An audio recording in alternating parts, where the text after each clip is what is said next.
Hello, and welcome back to New Eridu. I only come back because there's an event featuring Roskella for Bamboos. I should probably show that.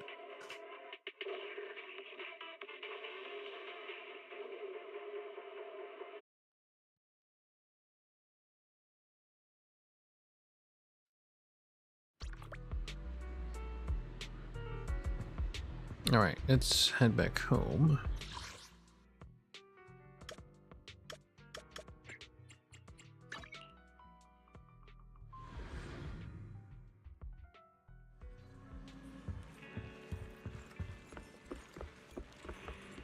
Alright.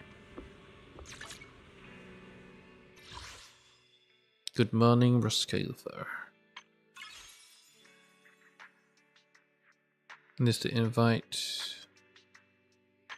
event, which you don't really have to worry about. It's just this. So this might only just take 1 hour, maybe more. But yeah, Neil Bamboo, do your best. Become Roskilliver's ultimate legend.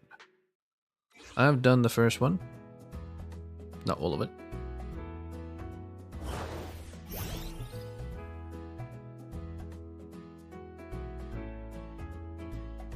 Internship rewards, endings, I got one. Overdone and overloaded. Repair Brew ultimately ends up being an Enna syndrome patient who needs help from others living under the care of a maintenance shop. Yep.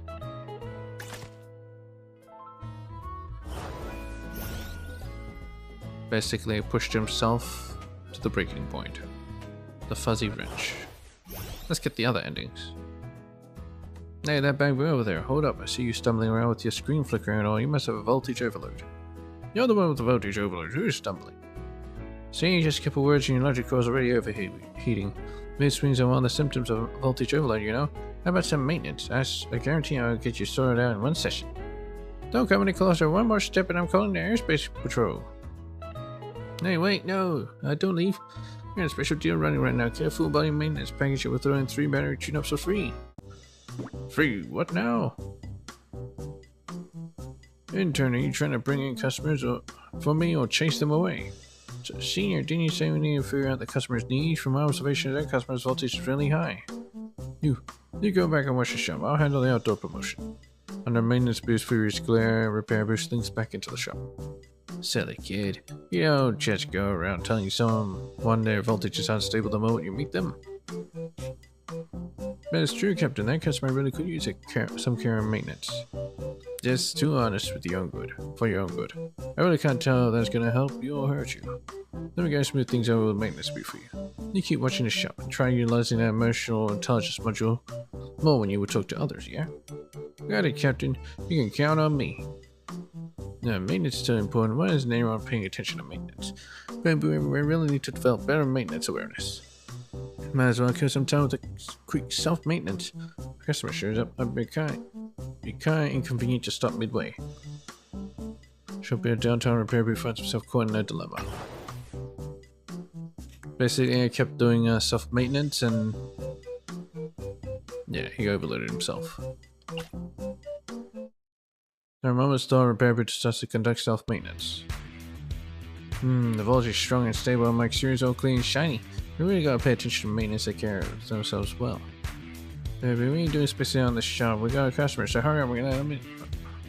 Alright, Senior, I'm on my way. Carry to the human customer, carry to the bamboo customer.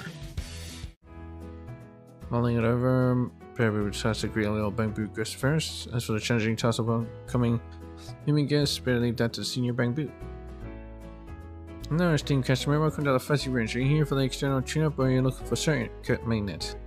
I just rolled off the production line a month ago. I'm not some big shy esteemed customer, just came here to see how you conduct maintenance on me. You may appear to the basics while you're at it. Well then, would you like to give it a shot yourself? Wait, can I really? I don't know anything, you know? The shop's chief and only intern. I'm gonna teach you, no problem. First up, grab this wrench. I can use this to take down my antenna. Alright, stop, you gotta rip your antenna clean off. That's how you use a wrench. Next, press down on the neck. Chief, where's the neck? Wait, I don't think I got a neck either. Let's just skip this part. Half an hour later, under the careful guidance of Repair Boo, Mini Boo completes his very first maintenance operation in his life. W2 first with the antenna. Keep grease up the screen and don't drink coolant straight. Got it, Chief. I remember every word. Good, good. Remember to practice them at home and don't go breaking yourself apart. Mini Boo bounces away happily with a pop in his step. The sound behind Repair Boo snaps him back to attention. Turns out Captain Boo is standing there the whole time, watching him with a smile. Captain, I just told him how to take care of himself. Yeah, we all saw that. It's really hard when we see you teaching others. This Boo is too reserved to come over and praise you himself, but your attentive displays are ease too. And this book's from Maintenance Boo. Told me to give it to you. Repair Boo takes the book and sees the title of Bamboo's Art of Self-Diagnosis. I'm gonna say, this might just be my chance. Senior's gonna be a great movement now. Probably time to hit him up and really dig deep into the secrets of maintenance, yeah? Wait, Senior gives his book right now clearly means he's happy he's teaching you Bamboo the basics of maintenance. If I rush to ask for advice now, I'll just get chewed out. What am I gonna do now? Strengthen his foundations. Fundamentals are crucial. Repair Boo decides to hold off on rushing to consult Maintenance Boo for now. Better master his book first. However, before Repair Boo can dive deep into his studies, commotion outside the shop catches his attention. If ever you get a customer asking for you, get over here and help them out. Coming, Senior. Whoa, got requested by name. Guess my maintenance skills are really finally being recognized. Let me see. Whoa, why are there so many clients? Chief, over here. What's that little customer from yesterday? And this group of Bamboo behind you is. Now my buddies are in the same production batch. They all want to learn some maintenance too, so I recommended them over. Good morning, Chief. No, don't call me Chief. But Senior actually hears that. I'll get skull for sure. Just come in first. There comes the little Bamboo and starts teaching you maintenance basics, beginning with identifying the tools, but teaching a whole group is way more difficult than teaching just one Bamboo. There, anti-rust oil goes in a joint start in your mouth, and you don't stick that wrench in your charging point. Now the shop's only quiet corner, Captain Boo and Maintenance Boo are watching and unfolding scene with great interest. They seem more exhausting than taking care of a dozen Bamboo at once. Here, Bamboo's screen is starting to lag. Can he handle this? That's nothing. His screen's been dropping frames for half an hour now. It's still well lit. His core frequency is really adapted to the load. Realize they had this special hassle finally wraps up. Repair Boo sits outside the shop entrance, pulling down his core while tidying up his antenna. Not taking anymore, my core is about to blow. Little Bamboo sprawled out all over the shop, some fell asleep clutching wrenches. There's anti-rust oil smeared across their screens. Seeing this scene, Repair Boo's exhaustion melts away and something seems to click into place. What's so funny? Thought you were wiped out, but it seems like you're doing just fine. Just figured it out. Decided to focus on teaching others fresh off the assembly line. Newbies how to take care of themselves, just like you guys told me back in the day. Teach the little ones just sounds good, but be careful not to burn out. Don't push yourself too hard. And just fix myself up. I'm a professional maintenance expert now, you know? And we express full support of Repair Boo's ambitions and proactively goes to consult Maintenance Boo. The ambitions and Repair Boo's heart now settled. The painful signals of component wear and tear from the high-intensity training sessions also reach Repair Boo's core. My legs, my antenna. Might as well kill some time with some quick self-maintenance, but customer shows up out of the blue. Show up at a downtown Repair Boo finds some core in a dilemma. Maintenance! Moment's thought, Repair Boo decides to conduct self-maintenance. Logic strong and stable, and exterior is all clean and shiny. You gotta pay attention to maintenance. What are you doing spacing out? I'm away. Wish on his daily self-maintenance routine. New day arrives as usual. Attending to customers during their maintenance session, something feels off. What's going on? My electric core is processing speed spiking. My voltage is higher than usual. My maintenance flow is sharper than ever. And there seems to be something wrong. Repair Boo's core suddenly enters overclock state. Screen goes black as he crashes. Hey, Repair Boo, what happened? Wake up, Maintenance Boo, quick, come help! It's a familiar ceiling. Wait, is this the maintenance table at the shop? When we were at the shop, I wouldn't have been able to save you. Suddenly collapsed to the shop and scared the heck out of us. Senior Captain, did I pass out? Senior Captain, did I pass out? Did I? All I remember is my core suddenly running at top speed, and then even the bugs flying around me looked like they were moving in slow motion. Because you're in such ridiculously good shape. You've been way too extreme with your tune-ups. Push your voltage past the rated power and even your logic core is running in overdrive. This is maintenance, it's a full-on overhaul. Overhaul? No way. Maybe I just went a little too far with maintenance. I'll dial it back next time. Are you crazy? That's way too dangerous. No, I'm not crazy. You guys just don't get the feeling when the world particularly freezes soon.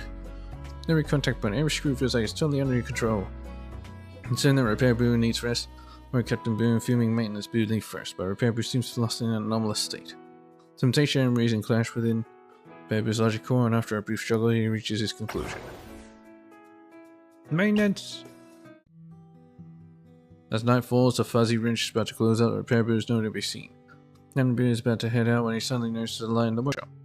Yeah, why aren't you heading back for some rest? Captain, Hey, Repair Boo, okay?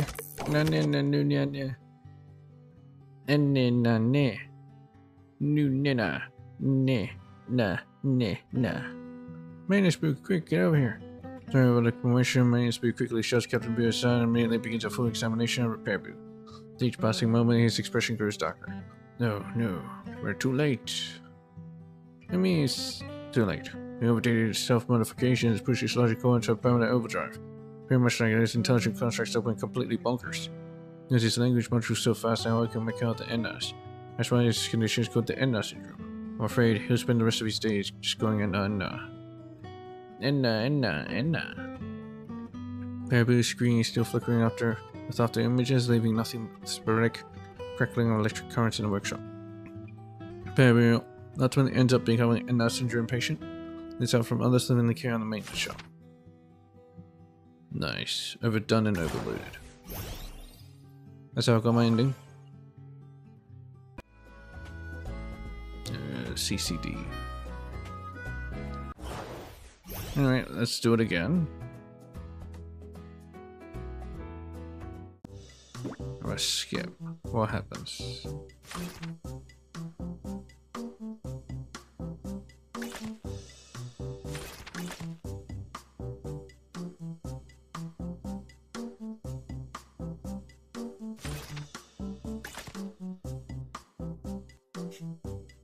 I'll do maintenance. It's just at the end point I won't do it. Okay, to the Bang Boo. Strengthen his foundations.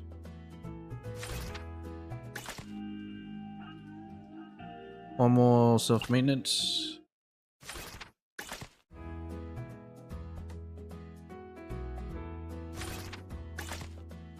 Give up on maintenance. Finally, the voice of reason wins out. After logically assessing his medical condition, Repair Boo arrives at a conclusion. Of course, the captain and my senior wouldn't lie to me. The electric core is overclocking. They only made me lose my rationality. Luckily, all systems are running smoothly for now, and I should be back on my feet in a couple of days. Still, probably thanks to my captain and senior. Captain, senior, thanks for the help this time. Don't mention it. It's just an unexpected kid who looks so straight-laced to be such a troublemaker. Save the thanks. Just focus on getting better. How can I reflect our story for a staff member that's Fuzzy Wrench can't even take care of himself? Yes, I understand. I wasn't thinking straight. Alright, get to work. There's a customer. Alright, I'm on Yeah, the sensor on my left leg seems to be lagging by a fraction of a second. I should have senior take a look at it. Such a small matter, I can handle it myself. It's not like some major issue involving my logic or anything. Baby doesn't think too deeply about this issue, but something about night him of it just didn't sit right. Handle the issue himself.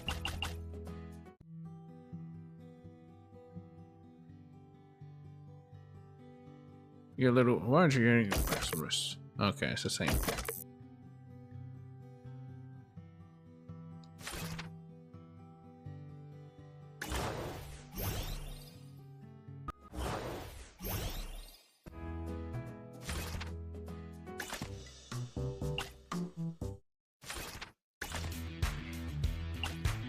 Who knew maintenance could be so bad for you?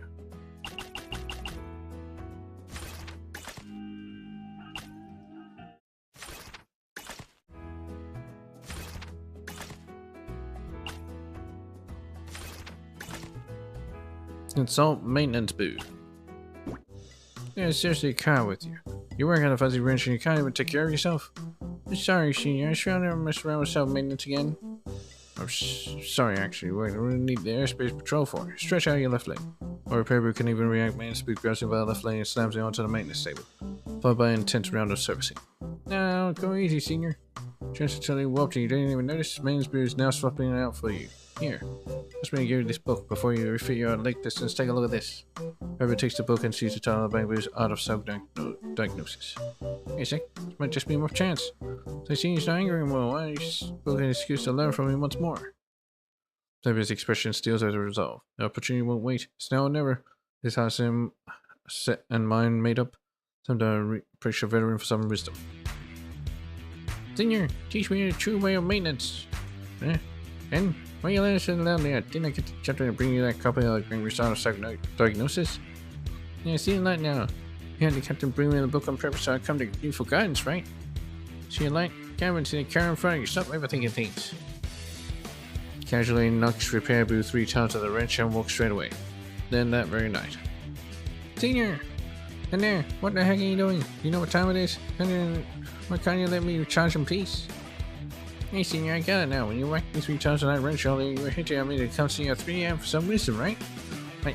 I'm begging you. Please stop all these epiphanies. Finally unable to take Repair Boo's relentless pestering. Nance Boo occasionally increase to teach you the way of a true way of maintenance. Next day inside the Fuzzy Wrench's workshop. Listen up. Bang maintenance 101. You always power up first, and then connect the wiring. Now use you as a live demonstration. Step 1. Power on. Senior, my bank's burning up. Is this normal? Let's run a normal current through it. If it's heating up, that means the resistance to the components in your back is too high. So next step, wiring. Senior, are you playing wire after wire like this? I feel like a porcupine. It's got a bridge connection. Need things on electricity spot problem areas. You hook up the wire for fixed voltage and see and check for changes in the current to identify components with abnormal resistance. Then you target the exact parts that need fixing or replacing. Must the repair booth stands in the same workshop, main station. Proceeds to power up, connect the wiring, disassemble, install and lubricate, all in smooth flow. The customer immediately let out a satisfying groan. Not bad. Starting today, you've completed your apprenticeship. It's all up to you now. Complete my apprenticeship, is that a bit rushed, Senior? Every fully trained maintenance boo will face 2 completely different paths, external and internal development. The external development is all about service and outreach, starting with business interactions with humans and partnering up to push forward the bamboo maintenance industry. Moving on to humans, then what about internal development? That's the path I chose. Internal development is all about nurturing machines, honing the depth of the craft, and focusing on the purest art of maintenance. Which route's better? It's not about which is better, it's about better fit for you. External development is about breadth, bridging big business into the maintenance game. Internal development is about depth, hyper-focusing on the here and now care experience. Okay, don't sweat it. Whatever path you choose, Maintenance Boo and I got your back. Based on this son choice after mastering the basics, Repair Boo full solid. A broader path or in-depth one. Neither better or worse, but which one is the right fit for it? Internal. And yeah, it feels amazing, kiddo. What kind of technique is that? Now this is called a variable frequency trickle charge, especially designed to ease your circuits to get the electricity flowing smoothly. That takes some serious skills. I got more where I came from. Just watch, this move's called pressure point flow. I've already experienced that before. Got any ultimate tricks up your sleeve? Next time I have to break my hidden technique. 18 pounds of bamboo care. The 18 pounds of bamboo care? You know, the first form. Beautiful. Strike. Hit the boots. Boo low. You out of the water. Boom. Shakalaka. Beautiful strike. I knew. By adjusting the hand pressure to fit the voltage, many old components are being reactivated. Wait, did you just say beautiful strike twice? That's so important. Here comes the second form. Current boost. Voltage boost. Circuitry boost. The ultimate boost. Maintenance complete. Whew. Oh wow, oh wow. I haven't felt this fresh since I rolled off the assembly line 6 years ago. In completing his apprenticeship, Repair Boo chooses to further his training at the Fuzzy Wrench. The use of grinding and hands-on practice, Repair Boo's techniques are already top tier. One day he will eventually become a bamboo care expert, just like Maintenance Boo. Maintenance apprentice.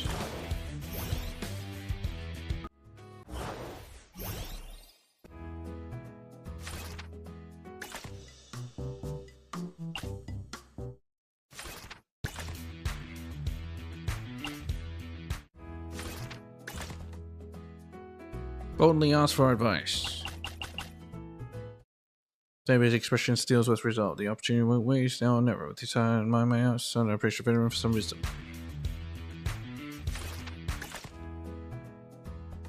External development. It's several years since Repair Boo's self and his journey for external development. At this point, a certain human visitor stands at his doorstep, smiling at Repair Boo before him. Back again, Repair Boo? Didn't we just wrap up the frequency regulator deal last week? I figured it was about time to swing by for a maintenance check for those youngins. Oh, and I brought you 2 cartons of milk too, to make sure you're taking care of yourself. No, you didn't have to. You're just too kind. Just set them by the door. Repair Boo, Repair Boo! That's quite the welcome, miss me. He's been waiting for you to show up every single day, you know. Repair Boo's techniques and equipment are top notch. I've been looking forward to it. It's all thanks to you guys. Speaking of which, the Fuzzy Wrench just launched a new pulse maintenance service. You really gotta experience it for yourself. This professional expertise in bamboo care, Repair Boo has zeroed in on the appeal of modern bamboo maintenance, being working hard to spread the word and sell that vision to more people. At the same time, Repair Boo has also driven a ton of collaborative R&D and cross-sector investment, becoming a bridge between humans and bamboo maintenance workshops. Best in sales.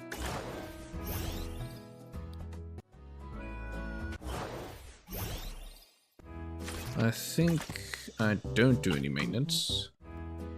Forget it. Being in top shiny Greek customer is way more important than some quick self-maintenance session. Maybe what are you doing? You're spacing out of the workshop. Got a customer. Alright, welcome in. Here to the human customer. Rare occurrence. A human customer bringing them their own bamboo for maintenance. After thinking for a quick bit, Repair Boo decides to handle the human customer first. He'll leave the bamboo customer to his senior. Welcome to the Fuzzy Wrench, customer. Hey there, little bamboo. I'm a content creator. I was wondering if you could film the maintenance process in your shop. I'm shooting a vlog of my assistant, this Goody Boo here. And of course you can. You can even help spread the word about our place. Now let me fill you on Goody Boo's situation here. Clicking joints, loose antennas, and the way you walk. Did you sprain your ankle before? Yeah, indeed. How'd you know? Skills. Got them all right. So, little bamboo, can you fix all the symptoms? Sure thing. It just needs a little grease. Let me handle it for you. Bamboo lays out the necessary tools, arranging all sorts of screws, lubricants, and cleaners for grows if the even spacing between them. So it's all aligned towards the same direction, arranging the shortest to longest. So satisfying to watch. And he picks up the needle valve oiler, precisely inserts into the gap between Goody Boo's joint. After that, it gives the joint a little twist, producing a smooth swishing sound. You hear that? That's what it should be. Dried out joints will creak. With sufficient lubrication, it should sound like that. On the same note, Repair Boo picks up a screwdriver, tightening Goody Boo's antenna screw. That's 70% tightness, then snapping a washer in place with a click. Perfect fit. Alright, try and take a few steps. This was amazing. Is this really my buddy?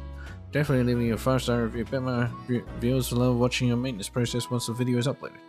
Oh man, this is definitely going to be the peak of my vlogging career. Customer snaps a quick selfie with Repair Boo, then he takes off with Goody Boo. On the very next day, the same Drew shows up at the door once again. Oh, dear customer, didn't you already undergo maintenance? Yesterday? Over maintenance is a waste of Denny's with that and energy. It doesn't really boost performance much. No, bamboo, not here for maintenance today. Check it out. There's a video I posted yesterday. Wait, I have your account. 1, 2, 3, 4, 5. How many zeros is that? We were atop yesterday's trending list. My partner with me? We shoot more of your maintenance videos. Combining your skills plus my experience and followers would be unstoppable. They specialize in a niche market of bamboo care and maintenance. Your skills are bound to bring in massive traffic. It's a talent blessed by Lady Sunbringer herself. Thanks for this invitation with a human customer. Bamboo falls into deep thought. This could be a golden opportunity to promote maintenance work and raise awareness. Is this seemingly performative approach really what he wants? Time choices. Alright. Accept a human guest invitation, however online popularity is fleeting after all. So our can use a contact switch to adjust a position to form. And the human created a customer studio. Repair Boo is enthusiastically introducing the finer details of bamboo maintenance on the live stream audience. Nah, it's not working out. People come here to chill and de-stress. What you're talking about is way too intense. What about relieving pressure? Yo, Gonna make the blood pressure spike instead. If I don't explain it properly, the viewers might misunderstand the maintenance tips. Master, the viewer counts on these technical tutorial streams being taken lately. Even I'm about to enter hibernation mode from watching them. Hibernation? Well, I've got an idea. And a new idea? Do share. Goody boo. Find me some relaxing, sleep-inducing music. So the music fills the air, and Repair Boo conducts a maintenance demonstration with gentle movements and solemn expression. It's a calming melody, crisp but sweet on deep tones. They reverberate based on the cadence of Repair Boo's movements. Yeah, it's so chill, so enjoyable. It's gonna go viral for sure. No, no, wait. What about my lines?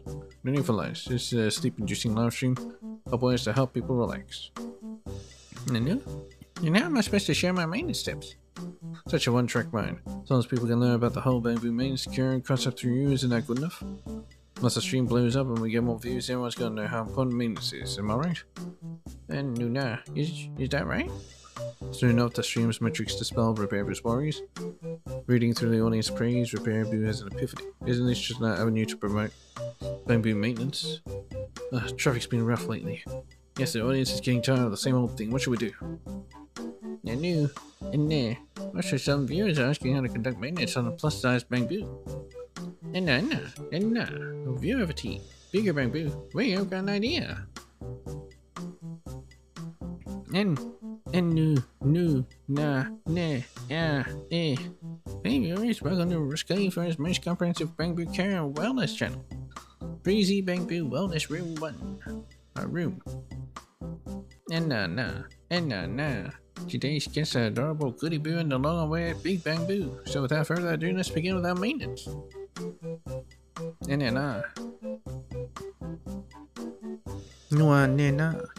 Yeah, that's just but. Press a few more times, the bearing's been stuck forever. New guests, please don't lean forward first. But you door, I can't. Wait, don't lean back, help! Resident audience, it's increasingly picky demands. Repair Boo realized that storytelling bamboo strength alone just isn't enough. Last year, launches were scheduled for one and only bamboo maintenance live stream studio, covering pretty much everything there is to know about bamboo care. Repair Boo becomes an overnight sensation as a wellness-focused bamboo influencer. However, he stays true to his ideals, working tirelessly to spread awareness about bamboo care. Boo ship domination.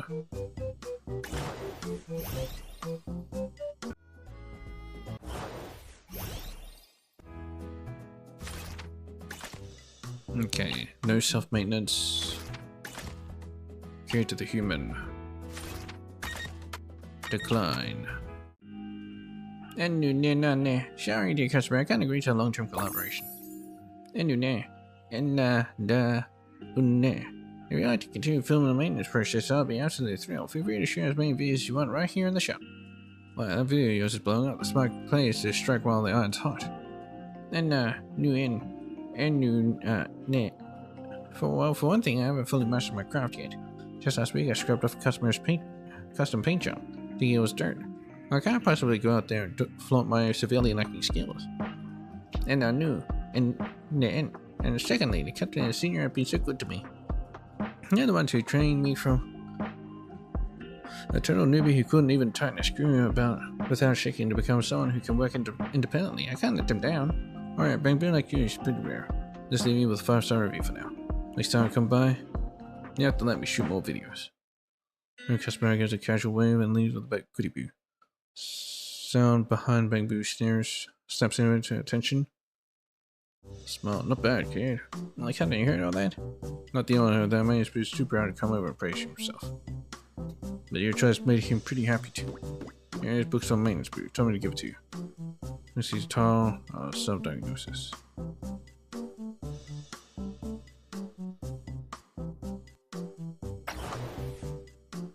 Alright, strengthen his foundations.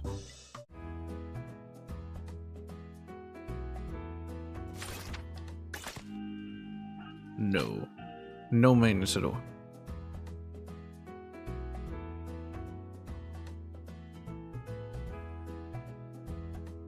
Barry gives up on the in-depth specialization as an epiphany about another angle to approach bamboo care and wellness, starting them young, fresh off the factory line. I want to recharge. I don't need maintenance. I'd rather run out of battery, crash my systems, and roll off this bed. But I won't recharge a single bit. What a shame. This Boomskull's new electric bread will go to waste then. It smells amazing. This bread's electricity is so satisfying. Shall we still continue the lesson tonight? Look at you, I'm begging you, just let me have one more bite. I'll learn anything you teach. Eventually, Repair opens a wellness shelf of newly manufactured bamboo. While they have diapers, specializing in one-stop services, including maintenance, training, and mentorship for these bamboo. These exceptional training skills are affectionately nicknamed by his peers in the maintenance industry as Mentor Boo. Start him young.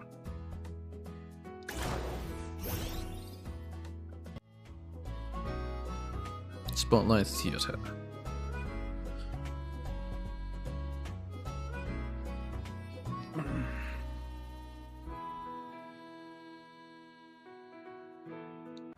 It's a lot of talking. Push on, fight! Push, fight! Get it together, even extras are actors. We gotta take this seriously. Hey, what do you mean, cut? I put you in the director's chair. No, director, I'm a temp actor. We're on break, so I figured I'd help everyone run through their lines. What lines? You're just an extra.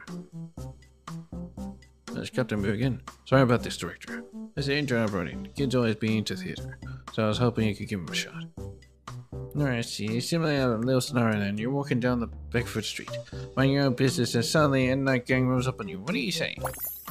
Big brothers and sisters, happy old character, let's talk this out, yeah? What's with that? Your emotions are totally off. Hey, you over there, show them what I was done. Enna, Nuna.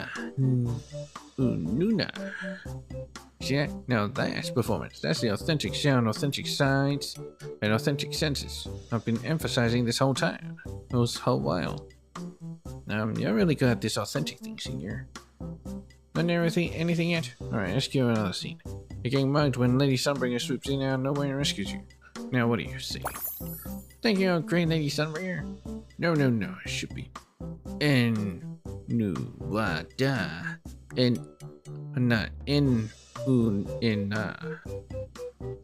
Absolutely perfect. The role's all yours. And you? Yeah, you might not have much talent, but since you kept the mouse for you, I'll assign you a character that's tailor-made for you.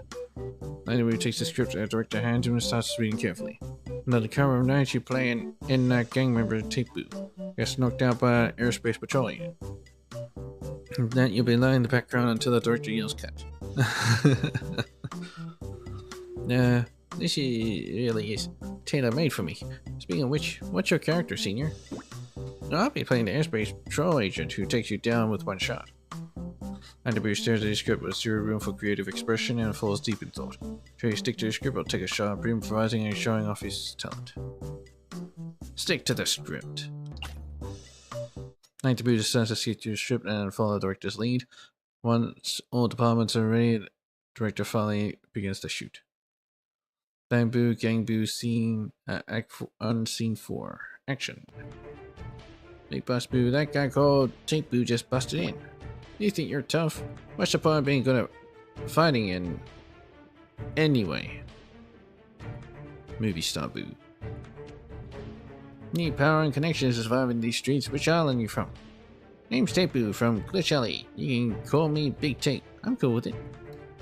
At the end of the day, you're just a small nobody. Big Boss Boo, we got trouble. This punk brought the airspace patrol with him. You know, punk, you trying to play me? Telltale sound on electro bullets rings out on the special effects ringing on Actor Boo goes off as the airspace patrol agent played by Drama Boo springs into action and stuns him. Yeah, but this place is crawling with Lady Sunbringer's people. Oh yeah, I ain't scared. Even if I'm shutting down, taking your airspace patrol folks down with me. That's enough. That tape over there is already crashed. It's game over. I don't care, I want to keep playing. Let's race. Whoever can reassemble their battery back into the blaze before they shut down wins. If not, I'll burn all our skeleton to the ground. Okay, calm down, I'll play with you. Entering the script hall. Also playing a Crash Bamboo, Actor Boo just puts himself in a sleep mode right there on the stage. Sparks are flying from the bamboo removing. then reassembling the batteries, igniting the backdrop. The entire scene is about to go up in flames before his very eyes. Will Actor Boo keep up with the performance until the actor director goes Carl or Bale save his own skin? Nah, keep performing. Crackling fire spraying voraciously. Actor Boo is just lying there on stage, completely still, as if he has really crashed. Then the flames devour the whole stage and close in around him.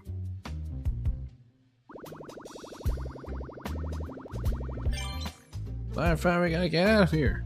Anxious audience member. Calm audience member. Stop making a fuss, this must be part of the act. Captivate audience member. That's true, right there. Flames tear through the stage and burn down to ashes when everyone finally puts out the fire and find Actor Boo still lying there completely motionless. Hey buddy, you good? Did the director yell cut yet?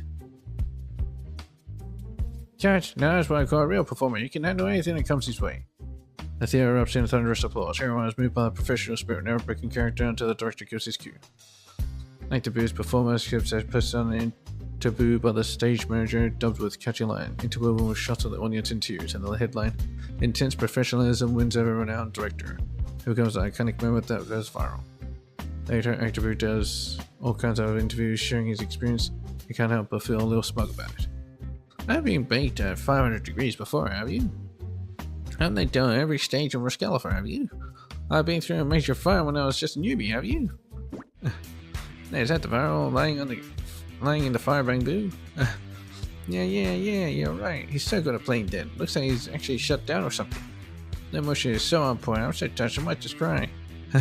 Or it's like being possessed by Lady Sunbringer herself. Watch your mouth, don't be disrespectful. Lady Sunbringer is still alive and well. Actor Boo lies on center stage, showing off that perfectly malleable form, quietly soaking in the audience's praise. That's his performance. Just lying down. People gradually forgot Actor Boo's real name, instead calling him his performance style, Shut Down. Playing dead.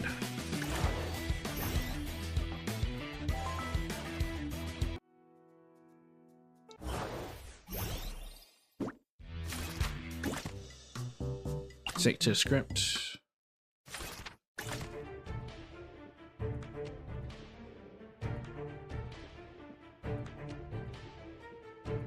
Was that at this point that there was a change? Keep performing.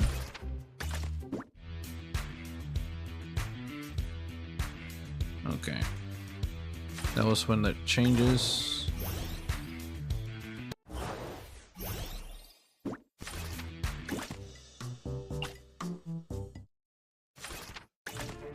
Get up and run!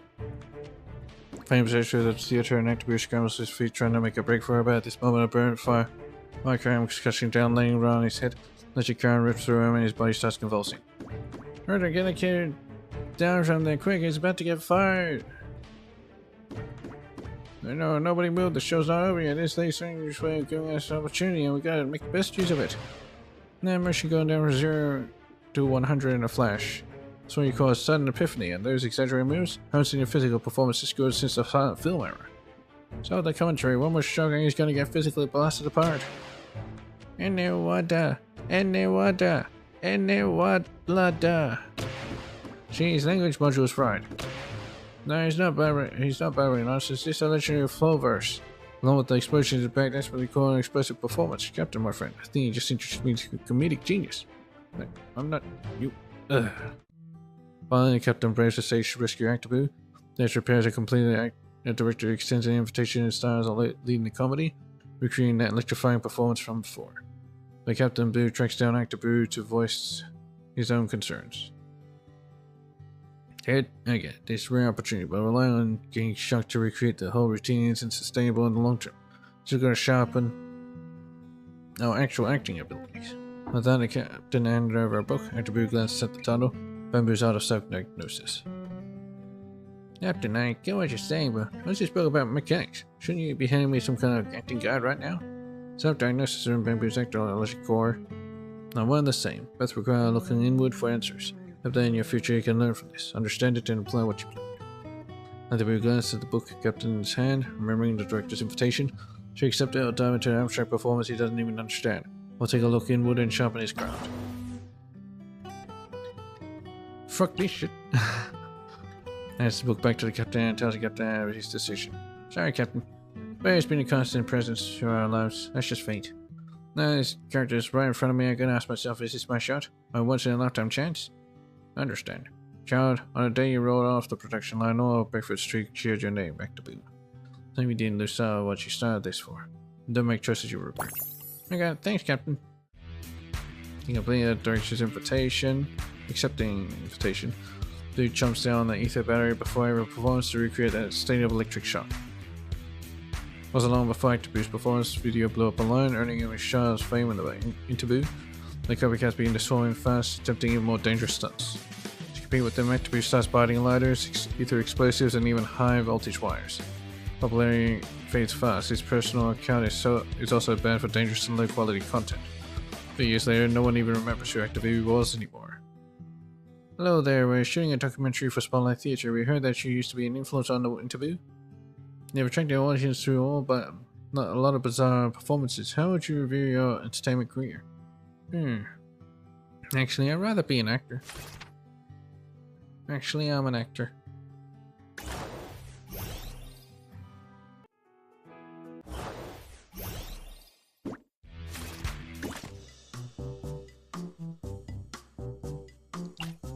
Let's get the book. Get up and run. Keep honing his craft. Boo chooses to accept Captain Boo's gift and turns down Director's offer.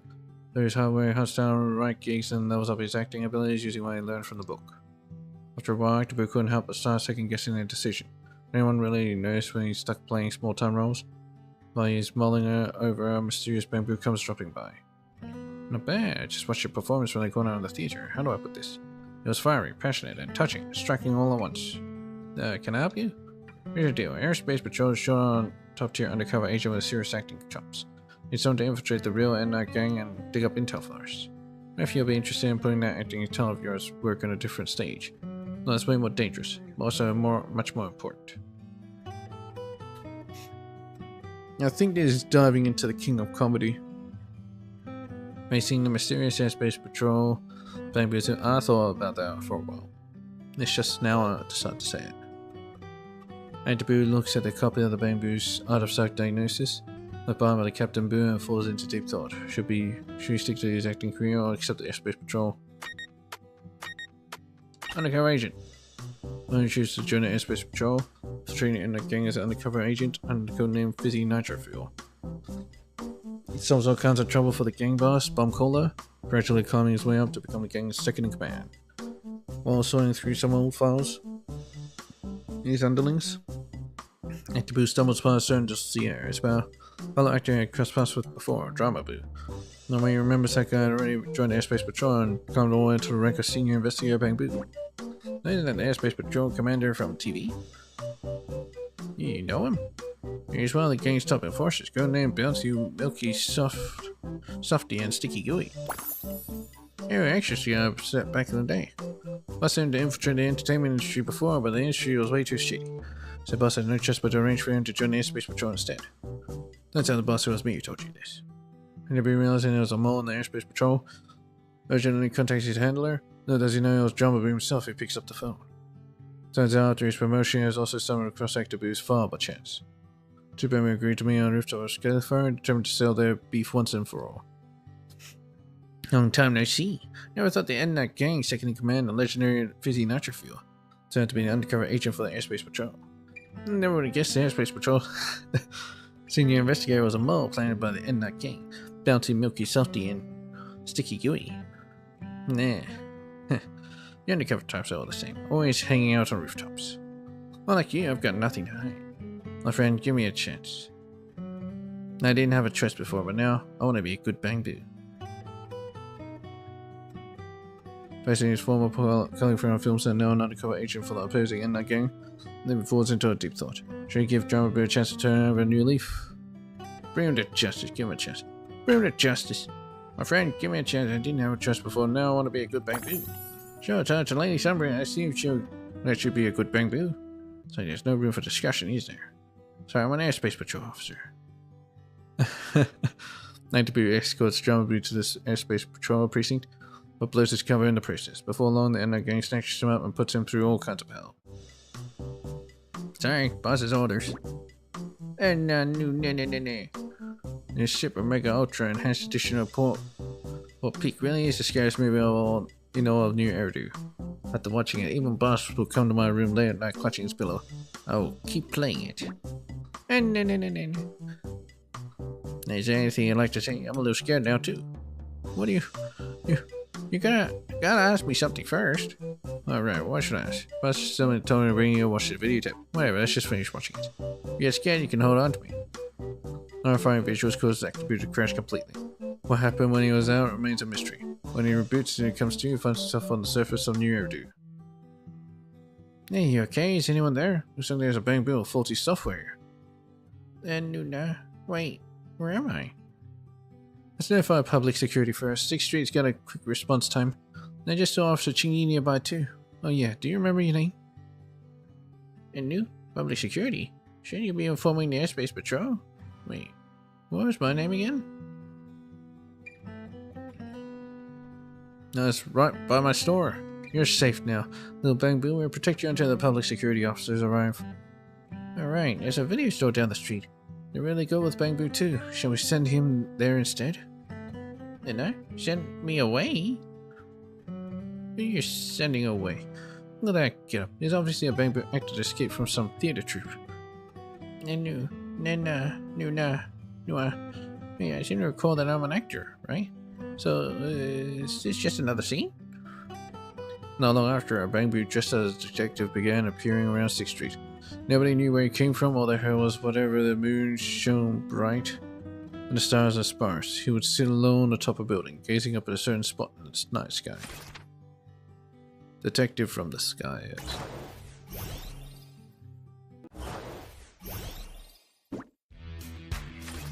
Alright, stick to the script.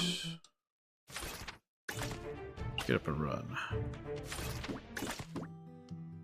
Keep honing his craft. Keep pursuing acting. Then he turns out that serious Bang Boo's general software. Said to keep grinding a craft.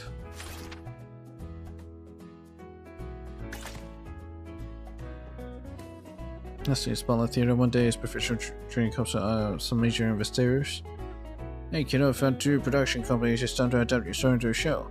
Next year, you can provide more investment. They call it shots regarding the casting the lead role. Basically, why use this production to build up this celebrity influencer?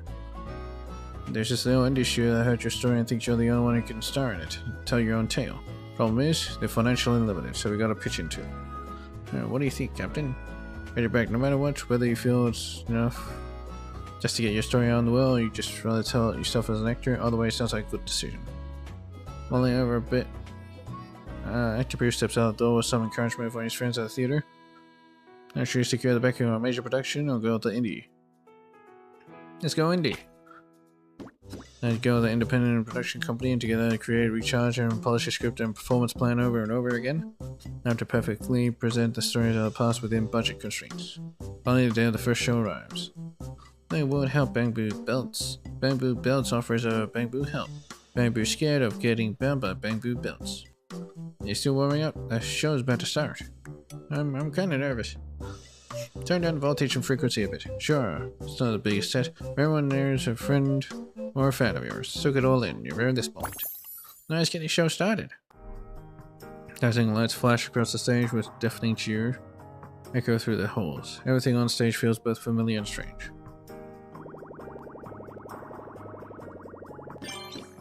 In this little theater, the tiny Bang Boo bodies have embodied countless roles, from end-night gang villains to airspace patrol heroes, from raving lunatics to wise sages. And among these countless actors, one thing missing is the actor themselves. Actor Boo suddenly recalls what the director said when he first arrived at the theater. Authentic sound, authentic sights, and authentic senses.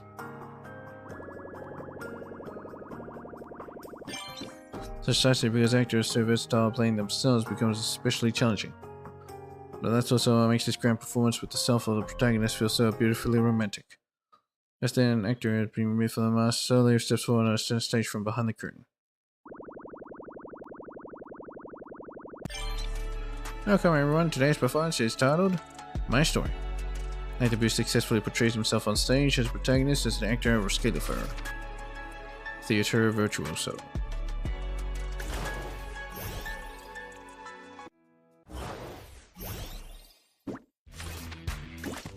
I forgot that I need to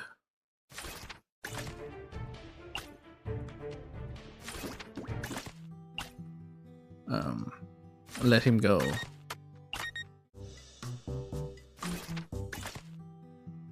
Give him a chance. Give you a chance, but there's a catch. You'll be taking orders from me now. I'll do anything. Fizzy nitro fuel, what exactly do you need me to do? Our scale is so big. Imagine how many barriers I could produce. Beats me, it's gonna be a lot. With me calling the shots and you backing me up, we could get the N-Night gang handling the production and airspace patrol, greasing the wheels. Everything running smoothly and orderly. We'll never run short on batteries again. Any flavor we want. Did the math. We can get 10 crates a month. In a month. 10 months, 100. After that, I mean, 1,000,000 batteries? No. I mean, 5 million batteries? Come on, man. Quit joking around, Fizzy nitro fuel. Dream beer. 100 tons of that. 500 million. When that happens, even Lady Sunburger's TV remote will be using our batteries. Double drama boo, bouncy milky softy and sticky gooey. Actor boo quickly replaced the boss of N-Night gang, leveraging connections inside the airspace patrol, goes up factories and takes over many shops. Now on, they even replace all the senior members of the organization with undercover agents from airspace patrol. Together, they transformed the N-Night gang into a legitimate law-abiding operation, maintaining long-term peace and stability across Scalifer. Oh, that's good. Now do whatever you want. Just help me out, please. I can give you anything you need. We've known each other for many years. For years. But this is the first time you've come to me. I can't even remember the last time we had electric scones together. Just cut to the chase and tell me what you need. You never wanted my friendship. You're afraid of owing me a favor. Sorry, it's mainly about dodging some business risks. I get it. You made your fortune in Scalifer and your business is booming. You don't need a friend like me anymore. But now you come to me and say, Actaboo, give me justice. And you show me no respect. Don't treat me like a friend, and you won't even call me. Not your fuel, godfather. Show our guest out, bouncy, milky, softy, sticky, and gooey. I've got a wedding to attend. Actaboo, please listen to me. Wait, no, I mean, not your fuel, godfather. I'd get out of here if I were you, before he really uses it. Not your fuel, godfather. What happens if I improvise, though? Improvise. It starts to deviate from the original script as each department wraps up its preparation. Director yells his commands. Bang boo, gang boo, axe, one seal, whatever. And the tape just busted in. Think you're tough? Tough? What's the point of being funny anyway? Which island are you from? Boo boo. Yeah, at the end of the day, you're just a small nobody. Hey, he's saying all my lines. Big boss boo. Will that punk lead the folks from airspace patrol here? Telltale sounds of electric bullets rings out. The electric boo goes off. Airspace patrol playable drama boo sees the interest. Like might just play dead look then, convulsing and groaning while lying on the floor. You know, trying to play me. Cut. What's going on here? You kidding? Who told you to steal lines? I think, director. My character's here to cause trouble, not so stealing lines will really show how aggressive and proactive he is. Proactive, my carrot. Yeah, my carrot. You're supposed to come in, drop a couple of threats, and get knocked down and finally shut down. How come you keep coming back when you're stuck in a never-ending update loop? It's precisely because his character's proactive nature. His burning obsession and keeps him groaning and struggling even after getting shot. Fine, security let his punk experience what real groaning and struggling sounds like. Then we get swept up by the security bang boo and tossed out of the bang boo theater.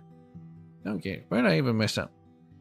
Don't be too down here. Look, experience to your performance principles, but you gotta level up these acting skills. You get people to recognize your artistic direction. He takes the book and sees the top. Bang boo's out of self-diagnosis. Let's see. Well, mechanics. No, director asks for forgiveness. I'm gonna go bring a couple crates of batteries to the director and ask for forgiveness. Mysterious bamboo strolls up.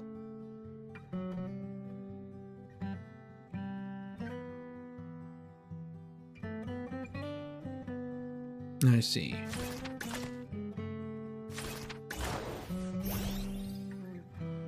Oh yeah, that's that. What the hell? Why is it glitching? Anyway, boom scones. Maybe I'll have some controller drift, analog drift. Bread boo.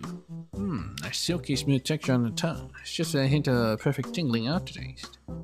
This electric scone is made with premium plasma sourced exclusively from our cell group, with this texture balanced out with power gel. Not bad. The supreme taste receptor is really pulling its weight. Now let's try the bread you made. How do I put this? Doesn't leave me feeling jolted, but the other breads in the bakery do. Now, I actually tweaked the recipe for this one a little bit. Did you taste it yourself? I did try it. It's on ether explosive flavor in there. It's just this so that any bamboo who eats it would. Did you leave that in on purpose or was it an accident? It was on purpose. You fine. Don't redo it. Don't mess with the recipe until you actually learned it. Under Breakaboo's intense, intimidating gaze, Bread Boo meekly retreats to the kitchen and gets back to the usual grind, kneading dough with plasma. Hey there, you still bread here, right? That's right, dear customer, this is a bakery. I mean, could you help me make some bread by following this recipe? Recipe? Give me a sec, let me take a look. Electric bread of happiness was interesting enough, but the electric current used in this recipe seems pretty unstable. It's even written correctly. Should Bread Boo follow this recipe to the letter? Improvise creatively. Let's refine this recipe a bit and give out just a gourmet experience. Now blow even the supreme taste receptor away. In the end, Bread Boo tweaks the recipe and whips out his own wild take on the electric bread of happiness. There you go, bon appetit! Whoa, you actually pulled it up, but it doesn't look quite like the bread I had in mind. Boo carefully tears a tiny piece of bread in half, setting one piece aside, then bites into the bread. Now these actually bread? Yes, this is the flavor I wanted. This is it. Thank you so much. I'm giving you a 5-star review. The remaining bread in hand, Yes hurries away. Seeing this, Breakaboo grabs the remaining bread for a quick taste. Senior, your customer said my improved recipe was awesome, didn't he? Said he gave me a positive review, right?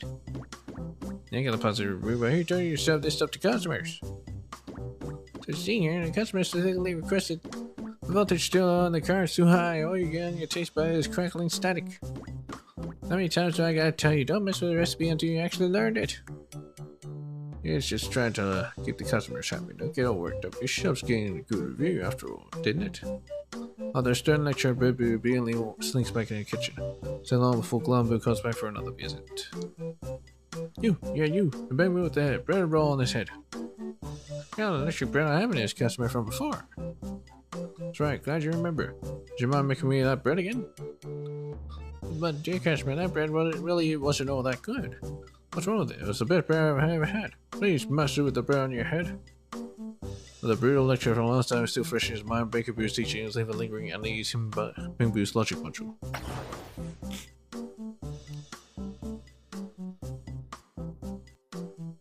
Okay.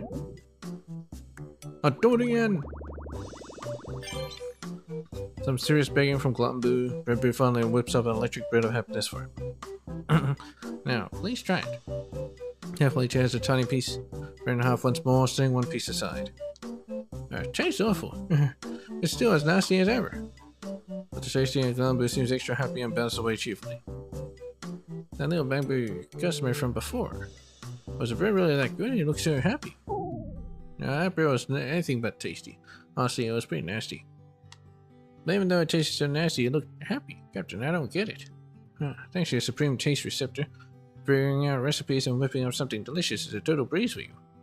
When you've tasted every delicacy the world has to offer, that gift can also become a curse.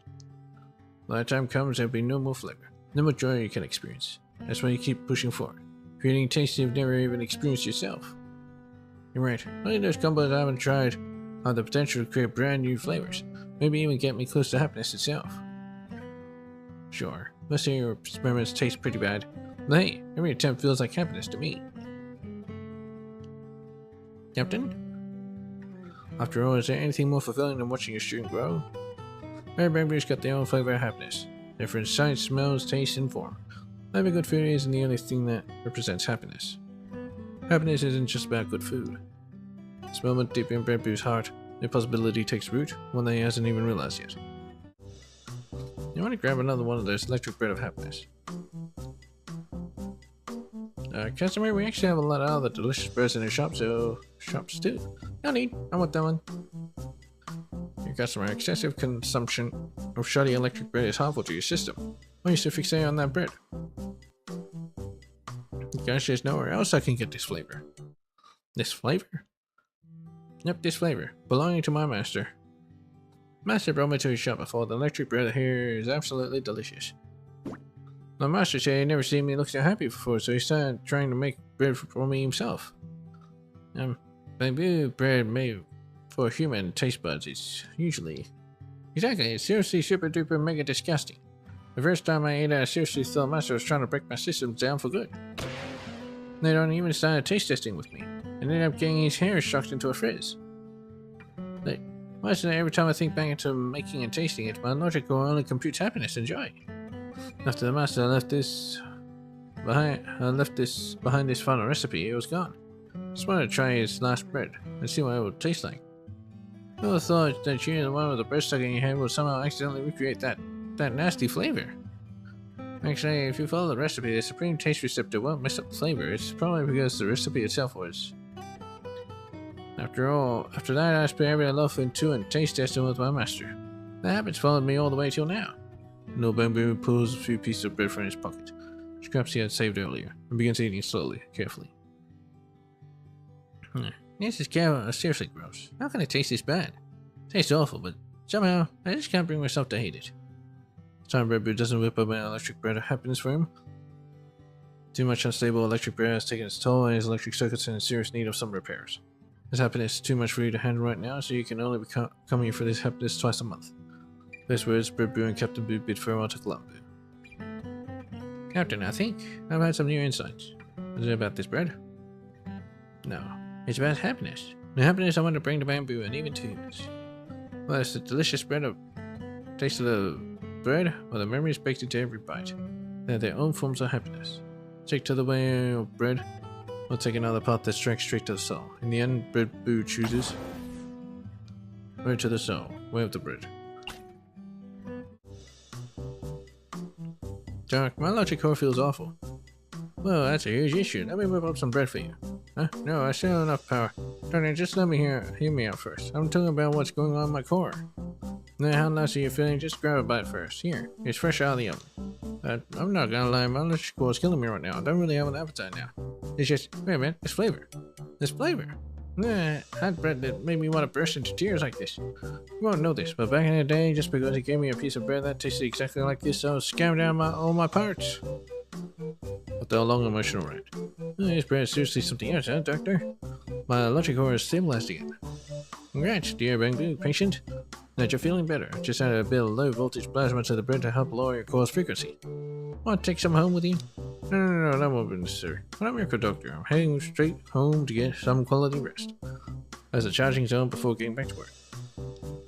After experiencing the story of the electric bread of happiness, Bamboo finally understands that bread isn't just simply about the taste, it's about the memories wrapped up in those flavors.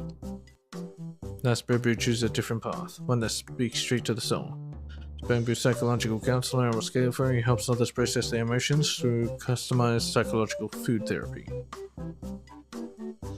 Now get out there, dear patient. If you ever want some more bread for that psychological food therapy, hit me up anytime. We can chat again. Snacks for the soul.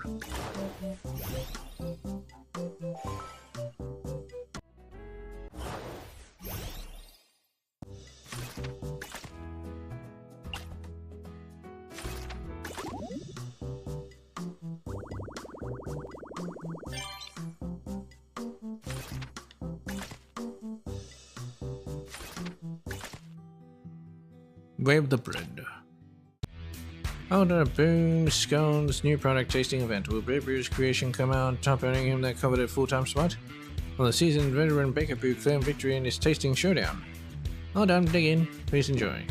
Bread utilizes a rich, mellow flavor and compressed direct current as a base with an extra dash of metallic conduction power that brings out a exquisitely tingly finish in its aftertaste.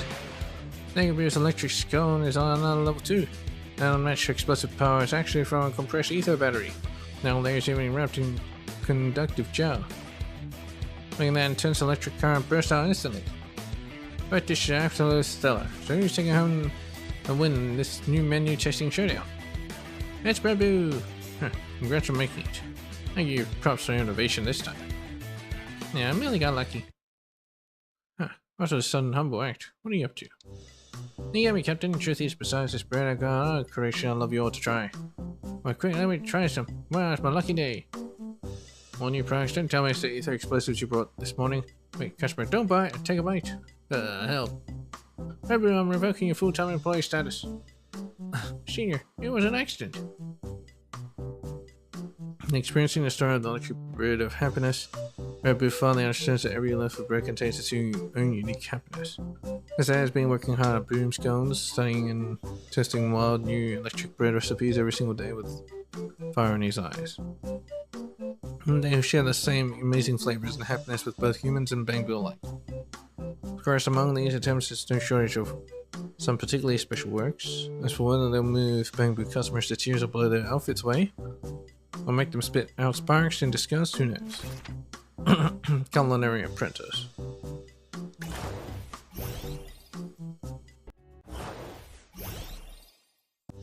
Man, there's so much writing.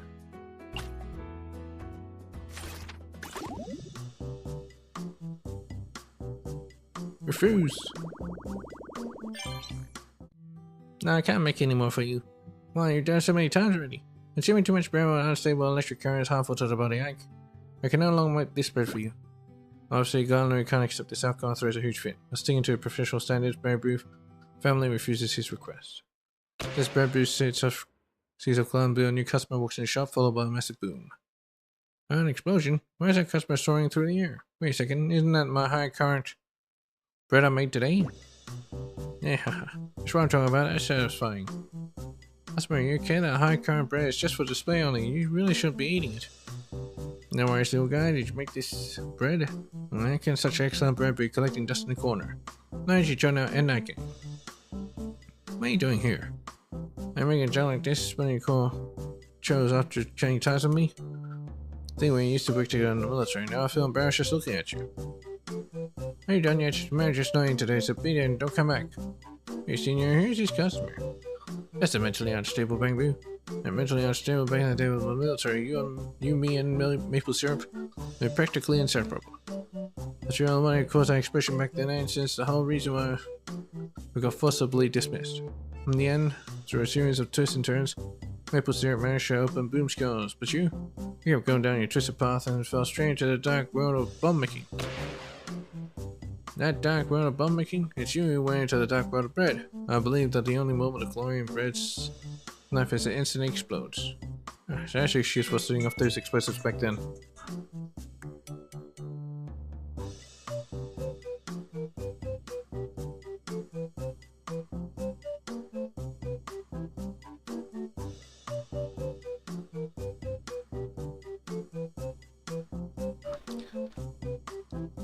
Of course, explosions are an art form. 93 explosions can a bomb bread reach the best perfect point of its existence. Get count with me. Join the dark side of the bread world. Never play all the rules by these fools set for you, and let loose and unleash your talent however you want. Only the dark side of the bread world can unlock my true talent. No bread boo. Ah yes, join the dark side. How's that, Bumbo? Bumbo, my new masterpiece, pretty good, ain't it? No, my dear Bread Boo, you're an absolute genius. Here, take a look at my new work too. It's spawned Untamed Primal 5, this new world of flavor. A realm even my supreme taste receptor has never dreamt of reaching. Note these high-capacity batteries, compressed direct current, and ether crystals. Sure, explosive power is there, but it's lacking a certain aesthetic. And worry about aesthetics later. This brand new bread created using your tasting expertise. It's definitely going to create some serious sparks. These days in the dark world of bread making will fill with joy and freedom. Rather than bread, those creations more like weapons instead. As a sense of unease slowly builds, but Skeleton approaches yet another completion anniversary. Oh, no way, I can't let anyone try this bread. My dear friend, why are you even saying? Can't you just imagine the absolute spectacle this bread will create? Blooming around the heart of Bigfoot Street. Well, last before bread was a mega-sized bread, size which is never seen before, and bread boots tell us the final piece of the puzzle to create it. It's 5 pounds, 1,000 times the regular bread. Unprecedented, absolutely unprecedented. This thing isn't even bread anymore. It's just straight up bomb. Yeah, you're the same, aren't you? Just like those dollars from boom skills, you can't even grasp the artistry of explosives either. Wait, so there's no such thing as the dark way of the bread? And the end, you're just making bombs. Oh, so you found out, but no worries. Try to stop me if you can. Put your spirit of the bomb against my way of the bomb. Enna. I told you already, we make bread. What the?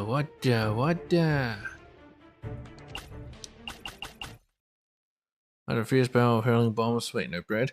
Each other, Bread Boo finally chomps over bamboo and calls in the aerospace patrol. You're saying you infiltrated the dark world of bread and saved Rascalia from the Big Bread Boom plan? And Luna? Huh? What are you laughing at? Oh, it's nothing. Just remember something about bombs. Go on. And Luna.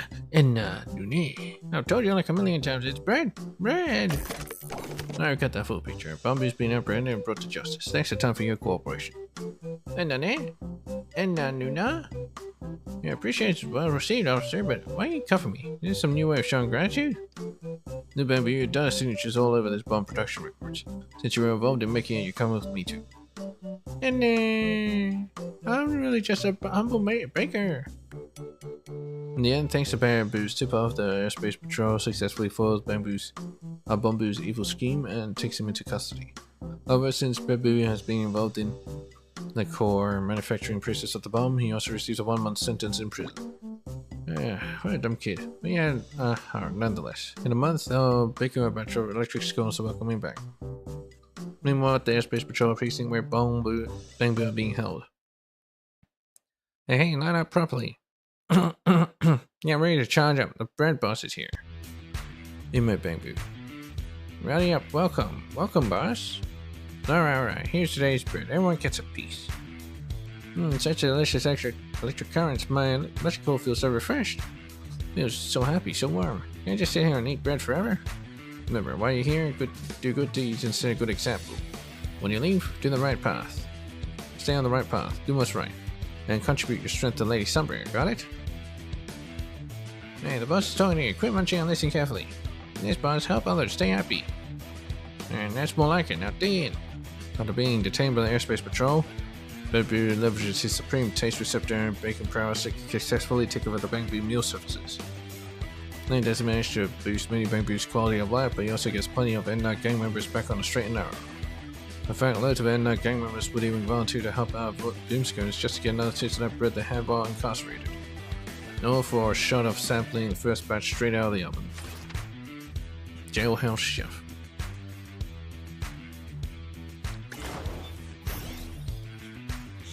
There's so much talking. Follow the recipe. Better respect the customer's wishes. It'd be pretty weird to feed them an experimental bread. In the end, Bread Boo meticulously follows the recipe to the letter and creates the electric bread of happiness. Here you go, bon appetit. Bread Boo, are you recommending new items to customers? Not in perfect timing, I just read about some electric bread of happiness, but following our customer's recipe. Come try some too. Young Boo carefully tears a tiny piece in half, setting one piece aside, and Captain Moo and Boo share the bread together. Captain, your customer, are you all okay? Nah. Bread Boo, there's only electricity in this bread. Can't taste any happiness at all. This bread tastes awful. The taste receptor module is picking up nothing but weird flavors. What's your screen share, Doc? You two okay, Captain? Customer? After undergoing rigorous Bamboo resuscitation, Gumbo leaves a scathing review and quickly walks out. All that remains is the emotionally conflicted Bamboo, Breadboo, and Bakerboo, who's about to blow a fuse. Not enough plasma in the current's unstable. This is brand new serving customers. Garbage collection flow's got less kick than I stack my clothes. But they can still make delicious bread without relying on high voltage power. And that so-called supreme taste receptor giving you all this confidence? I told you, quit messing with the recipes, even if it's a customer's own recipe. It has to meet Boomscone's electrical safety standards. It's just trying to keep the customers happy. Don't get overworked up. Breadboo falls into deep thought. The electric shock power with a high voltage burst of power could indeed bring about a unique kind of thrill, sure, but you really still call this gourmet food? Is this really happiness? Well, maybe that's just how Boomscones defines it. Should I venture out into the wider world and use my supreme taste receptor to come up with my own definition? This blind Breadboo stands at a crossroads in his life, down determination swelling in equal measure. Leave! Sure, true, go on my cuisine. Baby decides to leave Boomscones for scale for his vice, and he wants to taste everything under the sun. Next time I want to taste everything, bro. Scale if it's huge. Where do I even start? I've been walking forever and my battery's already running low. Hey boss, today's battery set was tasty as always. I'll be back again tomorrow. Tasty battery set. Sounds interesting. Might as well check it out. He walks out of the shop with two other Bamboo customers. All three of them order the same battery set. Oddly enough, only Breadboo's meal looks way more colorful than the others. Shop owner? Just right there? Tastes pretty weird, like voltage boo. Customer, this is our specialty. Look around you carefully. Getting old is a pain. You're my all-time favorite battery set meals. Taste bland now. Can barely stomach it anymore. A taste receptor module hasn't been maintained lately. Everything tastes bland. Oh, hold up, folks. Let me juice up your meal with a little boost. How about, give it another taste. It's silky smooth, mellow current. The hydroelectricity? I can stomach this. I can totally eat this now. Oh, what a rush. This current's got some serious kick. That's definitely thermal electricity right there. It's even got my core's frequency spiking. Well, you can do it like that? Oh yeah, now for Bamboo, there's no one-size-fits-all solution when it comes to delicious food. Absolutely, every Bamboo's ball is built different, so taste receptors have varying levels of sensitivity. That's why the key to delicious food is meeting your customers' needs. So what kind of electricity did you pack in my battery set? Anybody wondering, you probably got some supreme taste receptor installed, so I loaded it with fire, electric, wind, water, and ether electricity. Give it a shot. No, that smell. Did the water come off from sewage water or what? Is this the power of the supreme taste receptor? This thermal electricity is from trash incinerator power plant, isn't it? I'm getting top notes of burning plastic wrap, middle notes of scorching old newspapers. That's how this sponge can actually taste that? Eventually it's run banana peel. Wait, we're not supposed to burn food waste, are we? Now two Bamboo customers quickly slam down the cutlery and desperately trying to cough up the batteries they just swallowed. That's beyond professional. Who exactly are you? I'm just a baker passing. Don't worry, dear proprietor. I'm not reporting you to Airspace Patrol. In fact, I want to thank you. Eh? Oh, you bakers is weird. I use illegal electricity for your food and you're actually thanking me? No, it's not that. You just made me realize something. Every Bamboo's got different tastes, so the key is to customize for each one. I'm gonna use my supreme taste receptor to help every single Bamboo find their own haven of flavor. And it's so delicious. I never tasted such perfectly compatible electric currents from before. Hey there, customer. Want to give it a taste? You guarantee it'll suit your taste perfectly. You there. This way. Me? Yeah, try to sample a new product. Based on your model, this flavor should be perfect for you. New. Hey there, human customer. If you're interested, you can totally give it a try too. Huh? Me too? Want to zap my mouth or something? No, what happened? Feel free to dig in. Our supreme taste receptor, Breadboo, has become the shop's most authoritative taste expert, recommending perfect delicious bread for every customer who walks through the door. Some human customers even give him rave reviews after trying his recommendations. The electric current in his bread taste works better than clean. They sure have cured my taste bud failure from ether corruption. Yeah. That. What is it? Flame? Flame has that? Ah, Blaze. Later on, possibly inspired by the name of a certain gourmet in your order, everyone on Barefoot Street starts calling bread boo of fine taste.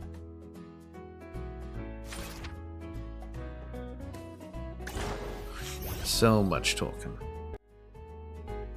So much talking.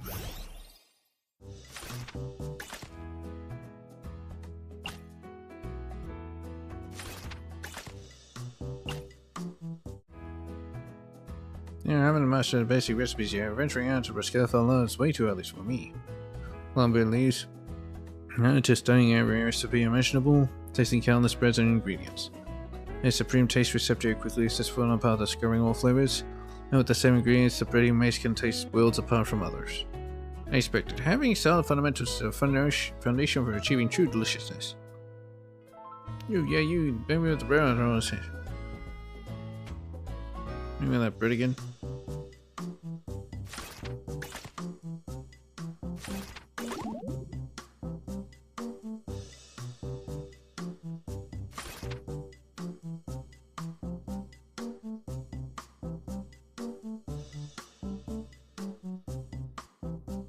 Refuse and refuse.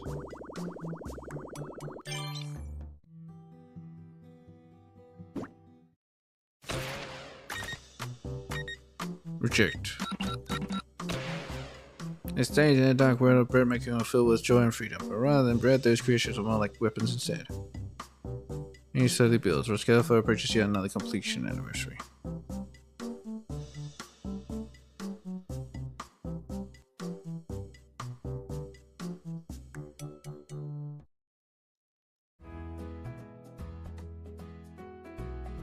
During completion anniversary and the bread is still being all secretive. The completion anniversary gift he mentioned working on earlier, no matter how I think about it screams danger. They told me yesterday his gift would bring happiness to all Bamboo. Bringing happiness without Bamboo, just know above the whole block instead of flying sky high. Oh wait, we're really in the skies. There, senior. Why would I ever hurt the city I love? Space high. You, why did you get here? My grand opening gift, the super mega bread, is sitting right in the corner of Barefoot Street. Quick, go gather everyone there digging while it's still fresh out of the oven. Oh, what a huge bamboo bread. Looks so yummy. I'm gonna just tear off a little piece. Wait, hold up, it's dangerous.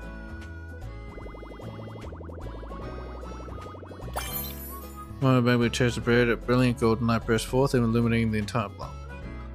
This is... Not much sorrow in this light. Is this what happiness feels like? Oh, done. Dig in. This is the legendary bread. Swish. Just tearing apart and unleash a torrential flood of electric golden light. This is what true bread artistry looks like. After wrapping up the internship, Bamboo leaves Boomscones and goes solo, diving deep into perfecting his bread making techniques. Gradually, his work takes all of Brascalfa by storm. He will become the new gold standard for consumable bamboo energy. Battery. Bread that doesn't glow ain't worth the dough. That's a rule you set. So what's the secret behind your bread's heavenly glow? Do you really want to know? Nah. It's electric lights. Put electric lights in the bread. Bread artiste.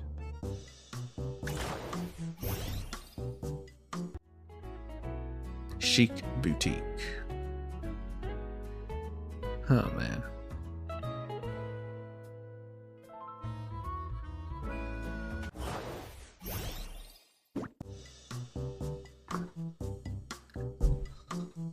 You just don't get fashion.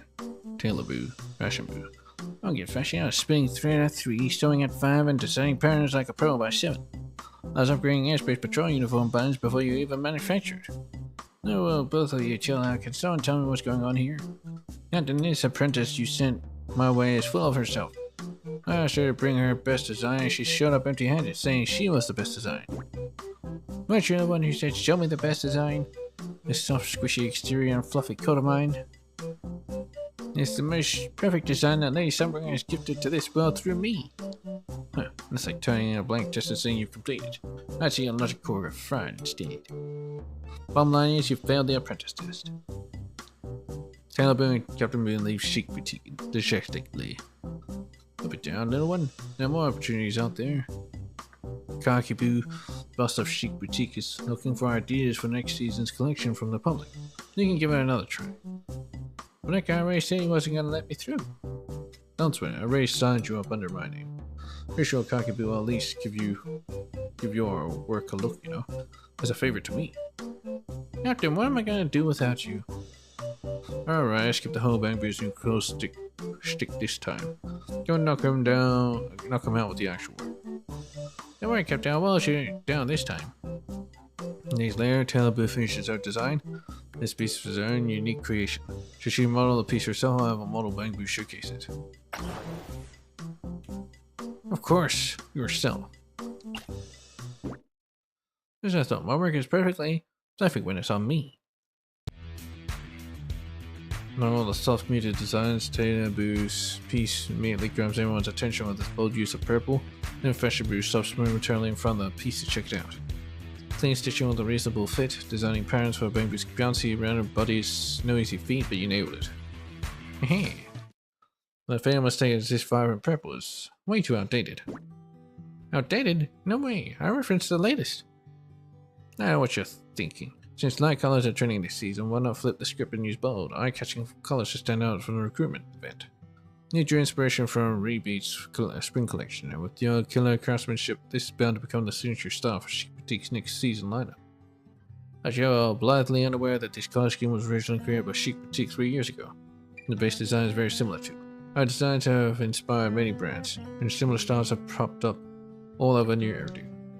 And finally, it trickled down to where it no doubt caught your eye.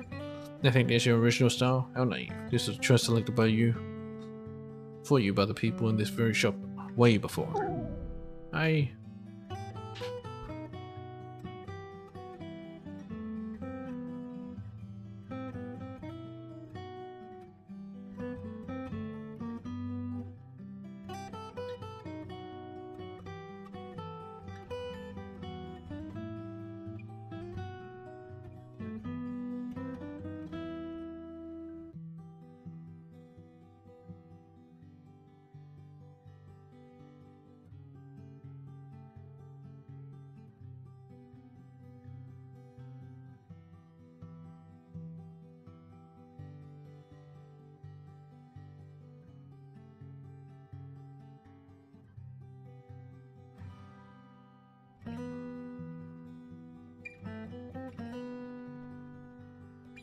No, you got some serious designing skills, so I'm willing to take you on as my apprentice, but don't even think about working on next quarter's new releases.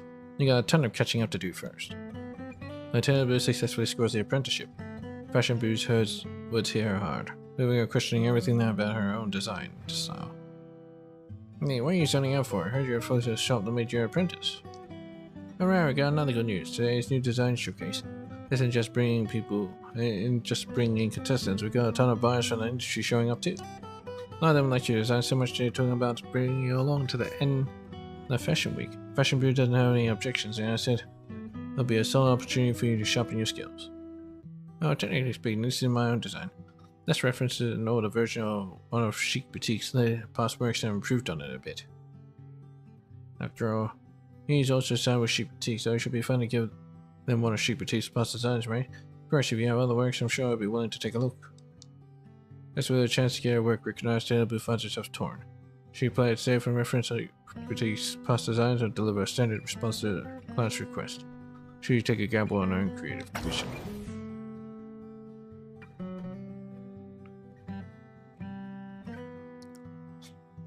Let's play it safe.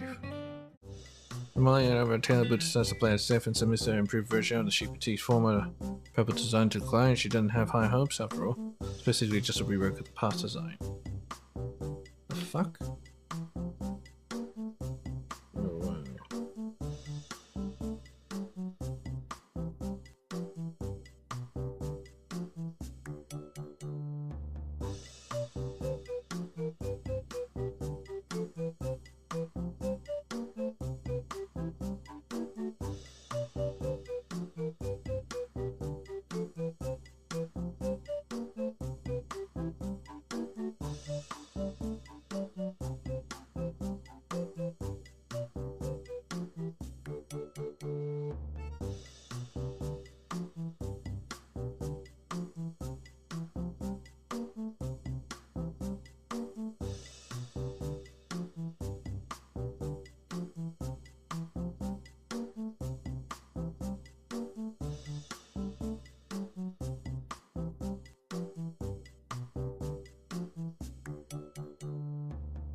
When the outfit flies off the shelves at launch, leaving Taylor Boo deeply doubting herself.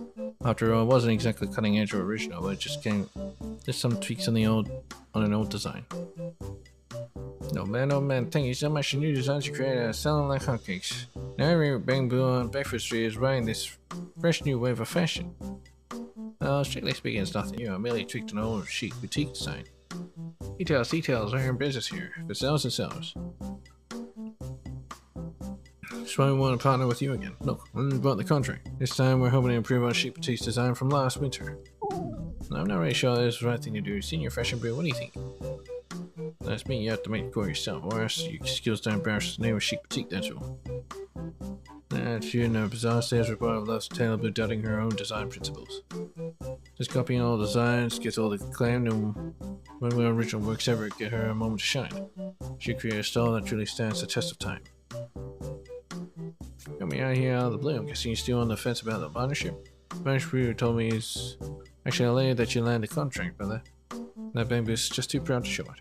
But you want to ride this way and keep the partnership going, or stick to your original vision and walk away from the deal? Got your back out of the way. Merchant Brewer still waiting for a reply. Should we keep working together or call it quits? Yeah, keep working. Except you're offering work together, but about copying the previous designs.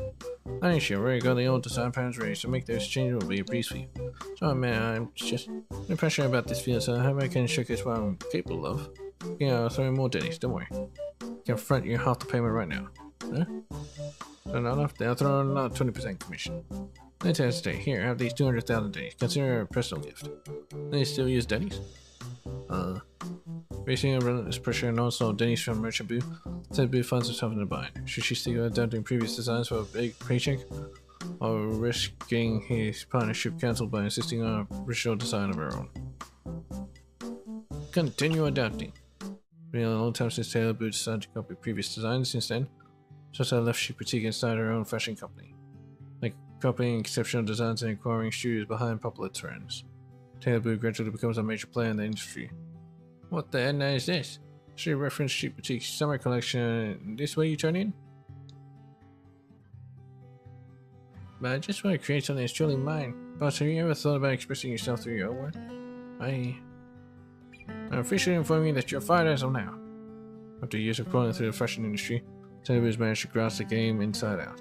Chasing trends pointless. New talent's always rising up, there'll always be fresh designers setting up the next wave. Trends and the public's taste may let her down, but Denny's will never abandon her. Second-hand designer.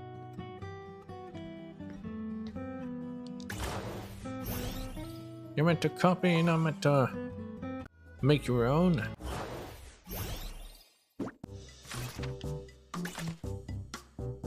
Wear it yourself.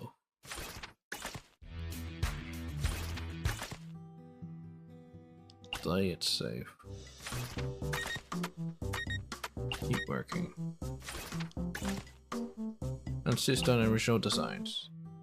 After much deliberation, Taylor Boo decides to submit an original design of her own, a design style that uniquely belongs to herself, one that was destined to shine brightly at End of Fashion Week. I think, could you ask Merchant Boo to wait just a bit longer? I'm still working on a brand new design. I want to showcase my work at End of Fashion Week. Alright, gotcha, I'll buy you some time. Let's go, Taylor Boo. Show me what you got. Your ability takes a step out of the door before Fashion Boo barges right in. Hold up before you start designing. I'm gonna pump up the brakes on this whole End of Fashion Week thing. Pump the brakes? That's right, for years, Chic Boutique's only been allowed one designer to represent them at End of Fashion Week. Not me. They score a suite invite to Fashion Week through Merchant Boo. You draw attention away from shop's own design, so I have no choice but to kick you out of my Chic Boutique.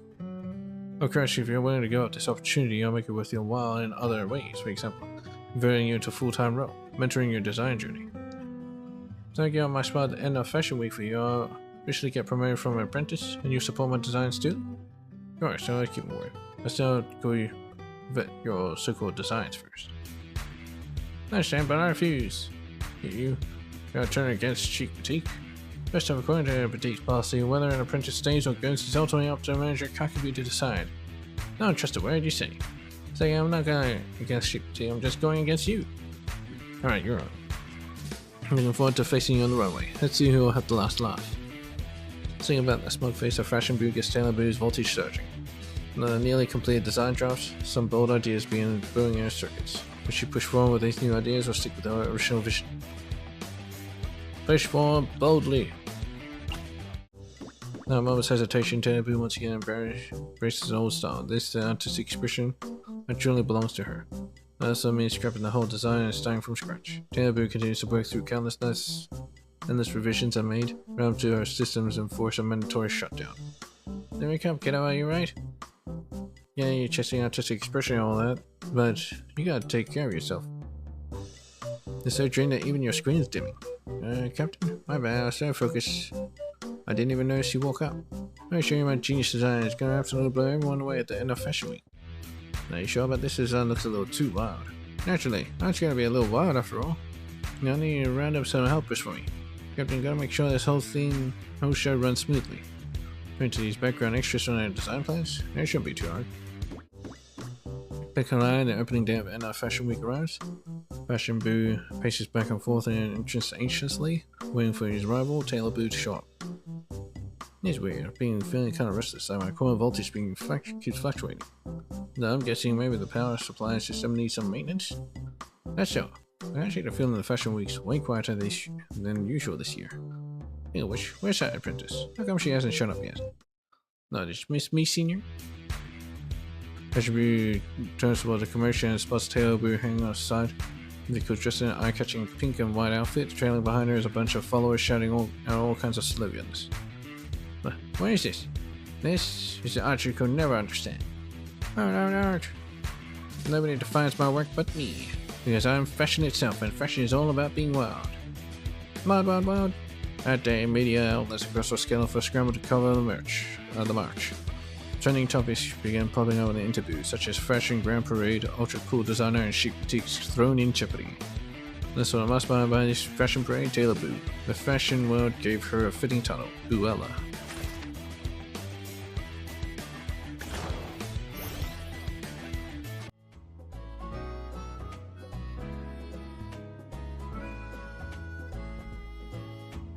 I'm gonna give up on the partnership.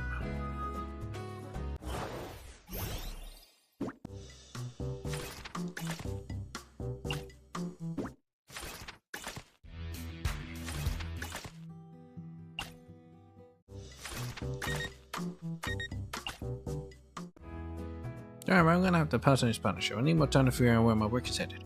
Actually, I get any own reasons. You change your mind, feel free to contact me anytime. I turn it down, you get a market recognition, making some serious dennies. Like a pretty sweet deal to me. That's the goal I'm after. I want to create designs to stand the test of time, fashion that everybody will wear. Use the same chic boutique, stitching with a path to achieve your goals through design after design, garment after garment. Use after hard work. Taylor Boo finally cracks the code to achieve that target. She decides to leave chic boutique and embark on her own design journey. Sure about this going solo carries more risk than working at a boutique. Thought about it carefully, and if I want designs that will never go out of style, something everybody will wear, there's only with this one path. That is a uniform. And chic boutique owns a uniform design studio. The exceptional craftsmanship and expertise in uniforms, Taylor Boo's workshop gradually becomes the official supplier of the central computing department and the external strategy department. All kinds of uniforms on the wall. Taylor Boo feels at ease of relief at her decision. Fashion always moves along with the times, and with new trends pushing out the old, no single style stays on top forever. Knowing the uniforms through plain and boring, the plain and boring can be worn by every bank boo, a timeless classic that never goes out of style. Expert in uniformity.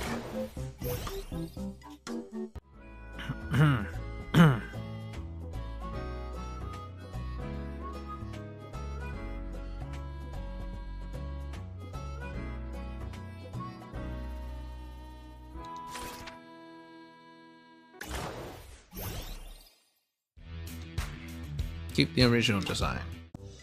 Show a victory over Fashion Boo at the end of Fashion Week. Taylor Boo chooses to play it safe, constantly refining the original design. No overall pattern adjustments to the tiniest details of button stitching. Taylor Boo continues to work from dawn to dusk, round to our systems and force a mandatory shutdown.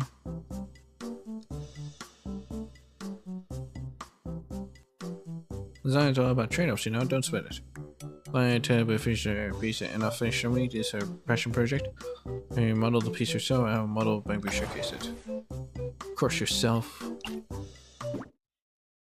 Don't my work's perfect when it's on me. Opening day.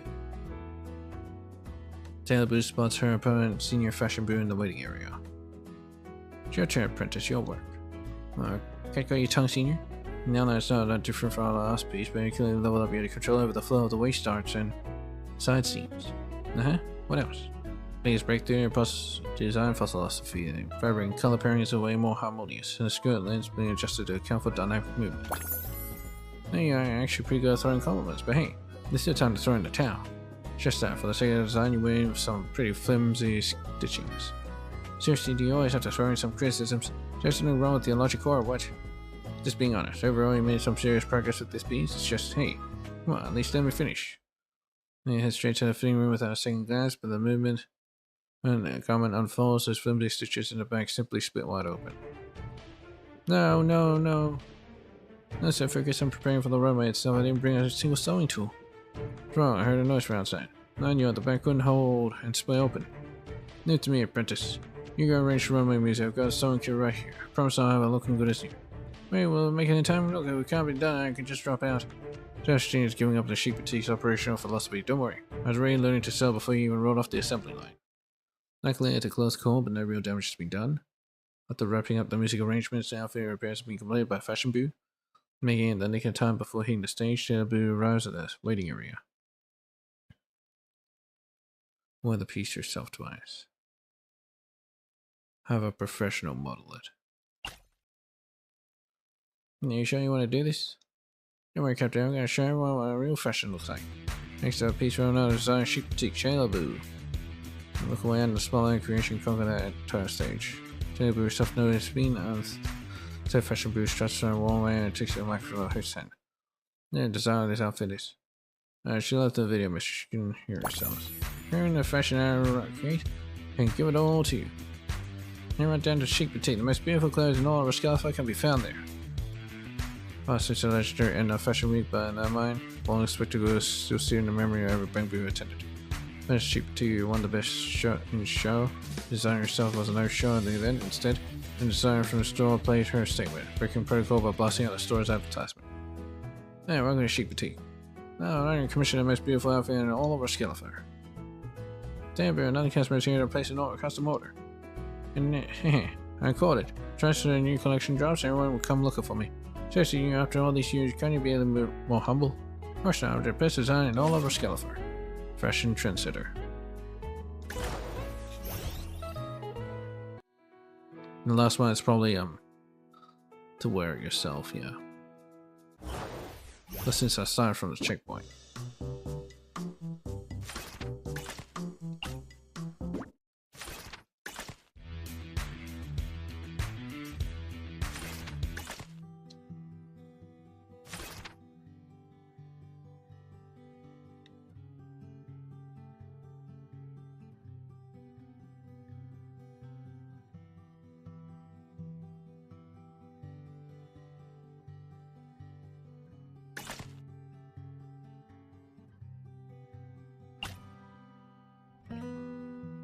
Merchant Bureau designer ultimately brings herself tested to shine brightly at Enough Fashion Week.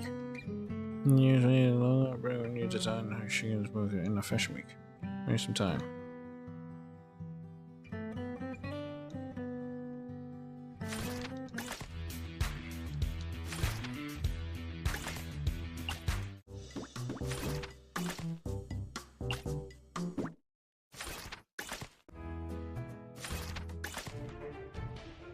Wear the piece yourself. Don't worry, can I carry what real fashion looks like? Wait, she's gonna model design herself? The moment no one can look away, the instant spotlight here should come to the entire stage. In that fashion week, where famous designers gather, she began to tone shines the brightest. Everybody works for wearing her own creation, but she's veering off course. She just walks up the stage. Oh, she grabbed Fashion Boo, so from Chic Boutique, and is showing him into the runway. You can tell if they're male or female. Wait, what are you doing? You're gonna tell anyone. In a classic cutting edge baller subject, you can find machine style, baby cool one dash, all that Chic Boutique. In the past is a legendary in the Fashion Week, but a mind blowing spectacle. Best in show, and winner actually dragged another designer of a store on stage with her mid-show, and straight up broke the rules by shouting out an advertisement. Mono. You sure that's not my name, you know? Alright, fashionista boo. You do us a favor and model new stuff for the customers? You bet, tell me show what real fashion looks like. Angel's Descent.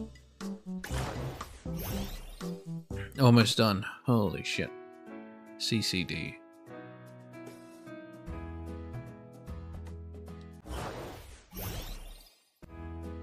That's the CCD for you. It's grand entrance, just $2,000. Captain, computing booth.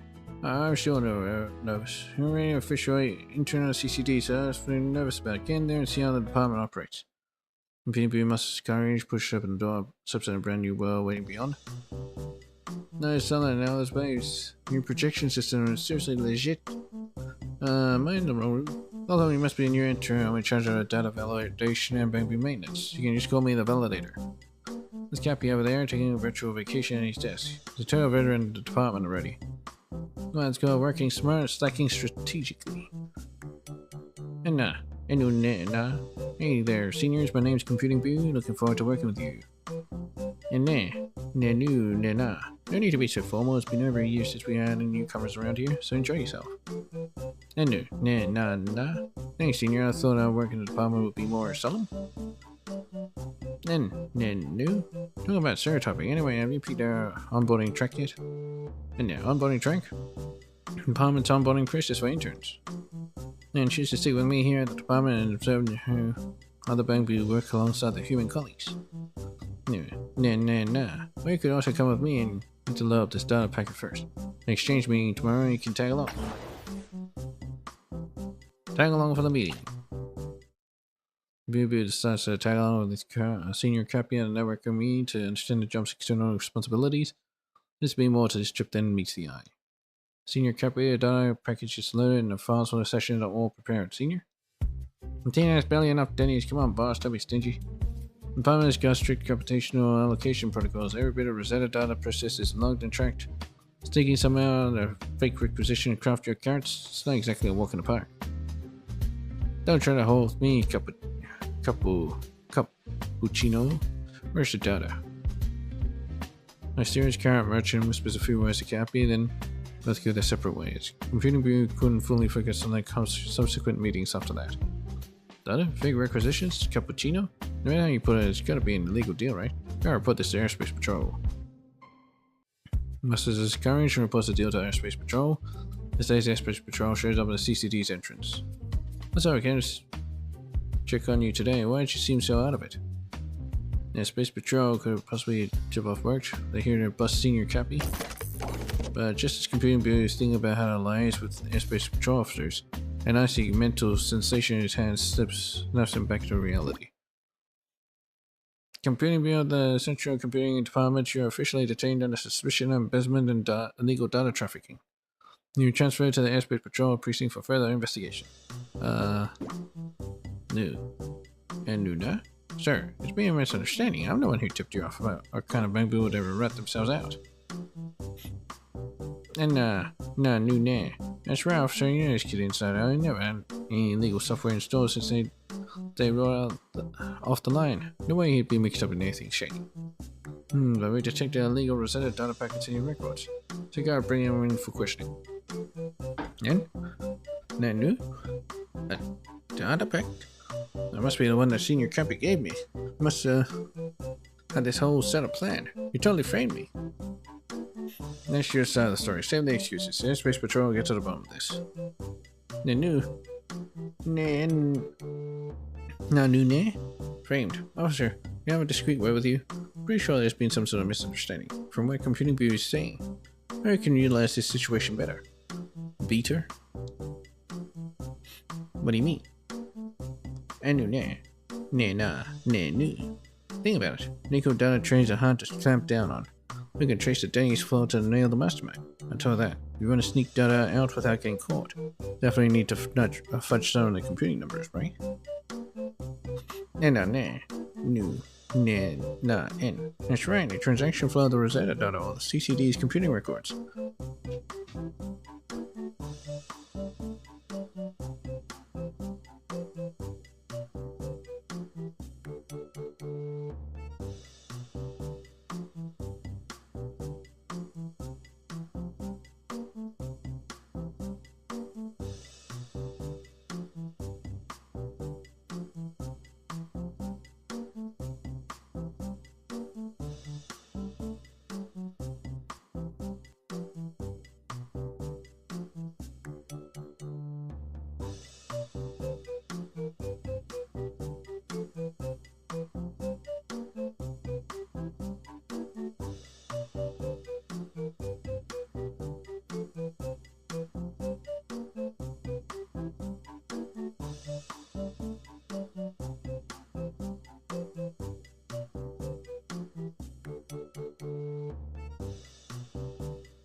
Either one could be the breakthrough we need to catch the real culprit. As for the investigation, we could start with our transaction flow. Start with computing logs. Transaction. Brief interrogation. Computing Bureau and Captain Bureau have been cleared of suspicion. Thanks for cooperating with the investigation. We'll keep looking into the Bamboo Cappy. But now we're still lacking decisive evidence. Andrew, nah. Bosses, you showing up today to catch me would have really tipped him off. If Cappy makes it in your area, there's no way of bringing him to justice. I get your concerns, but the airspace patrol's got our own procedures to follow. You'll need to stay out of this. Nah, alright, I got it. Thanks, officer. Community reaches down to shake the airspace patrol's officer hand, but the moment they make contact, the electric current shoots out in the shop, so the officer's unconscious. You, what are you doing? Help me lift it, Captain. Got a plan. You need to bring Cappy to Boom Skulls later. I've got to pick up a Bamboo voice much later. 10 minutes later, Cappy arrives at Boom Skulls for the meetup, orders an electric bread, and waits for Captain Boo to turn up. How can you be so calm, Cappy? Or should I say, cappuccino? You got it wrong, Captain. That kid's got caught because his hands were dirty. Besides, what can you sell by coming here alone? And, who said he was alone? Only then does Cappy notice the airspace patrol officer sitting in the corner of Boom Skulls. Though the dark recesses obscures his face, the uniform gives away his identity. And who knew there'd be an officer here? But if you're investigating corrupt Bangbus, you'd come looking for me. Why'd you come looking for me? And what kind of corrupt Bangbu turns up an instant plasma news secondhand projector every day? Yeah, you really know how to scrape by. A single electric bread and you've got your daily battery charge settled. Officer, we were scanning for Bangbu. Only needs so much electricity per day. Wait a sec, your voice sounds really weird. Why is there a hint of Bangbu's electrical buzz? But that's not important right now. The main thing is we trace to transfer 1,200,000 dennies to your account. And that's suspiciously similar to their current rate for illegal data trades. Yeah, right. I've never seen that kind of cash since I rode off an assembly line. Let alone have it on my account. Very funny, officer. And you can check it on your data terminal yourself then. The money was credited to your account about 2 hours ago. Wait, why is there such a transaction? Idiot. You don't have time to pay me in cash. Why do you transfer it? That's as good as a confession, wouldn't you say? No, officer. Let me explain. I didn't spend anything. I didn't even dare touch a single denny. Working in a CCD is tough, I've been working my life away. Yeah, I'm still barely scraping by. Can I get off easy and turn myself in now? As Cappy is desperately pleading his case, another airspace patrol officer storms in and a furious look plastered on his face. Judging by the uniform, this officer seems to be pretty high-ranking. Danny, where'd you disappear to while you're on the clock? I had to track your location just now to find you here. Hey, Danny, wake up. What are you doing here? I don't know. I might have some blood pressure issues. I bent down to shake hands with Bangbu and everything suddenly went blank. When I came to, this guy was already kneeling at my feet, ready to turn himself in. Wait, never mind that. Bamboo Cappy, why you say you're true? You're under suspicion of computational power theft and illegal data trading. And then, Lady Sunbringer, you are hereby under arrest. Yeah! Computing booth pops out from her shadows behind the airspace patrol officer's chair, gleefully dancing and waving his arms. Only then does Cappy realize he's being duped by a staged double act. Captain Blue also eagerly scurries over to the airspace patrol commander's feet. And Nuna. Alright, one more thing. To help this kid out, transfer some dennies into Cappy's account. Officer, you could help me get it back. During this illegal data trafficking investigation, Computing Boo manages to showcase his exceptional investigative skills. After several discussions with the higher-ups, he gets transferred to the airspace patrol where he can truly let his deductive abilities shine.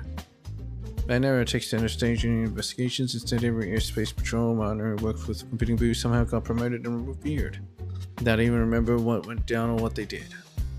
Gradually, Computing Boo became one of the legends of airspace patrol. If you work with him, just need to take a nap and boom, you've got yourself a promotion.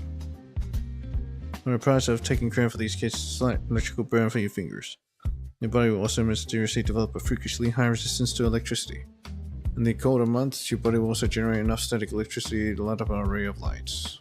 Computing Boo's current partner has been working with him for 2 years now.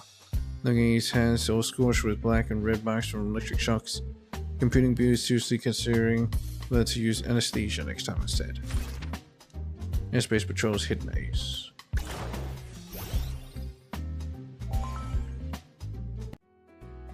Alright, so wrapped on the intersection of 5 locations. Head back to the main page. Final ending to unlock. Achieve the shadow of the CCD or community hub ending in the CCD.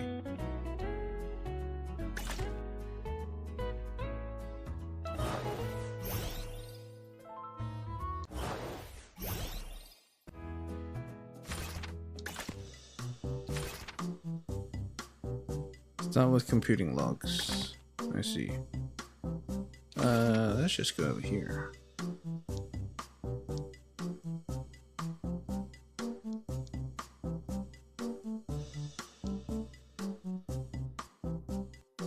What kind of jump? Anyway.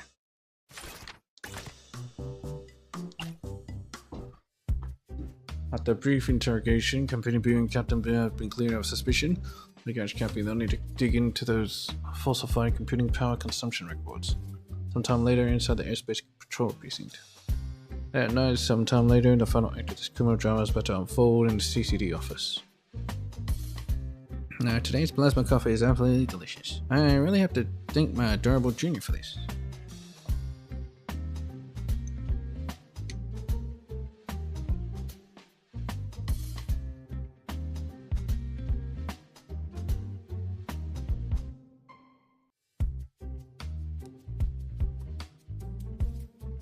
There's another data deal going down tomorrow, and with a scapegoat lined up, I can crunch through all these numbers tonight and crash out without a single worry.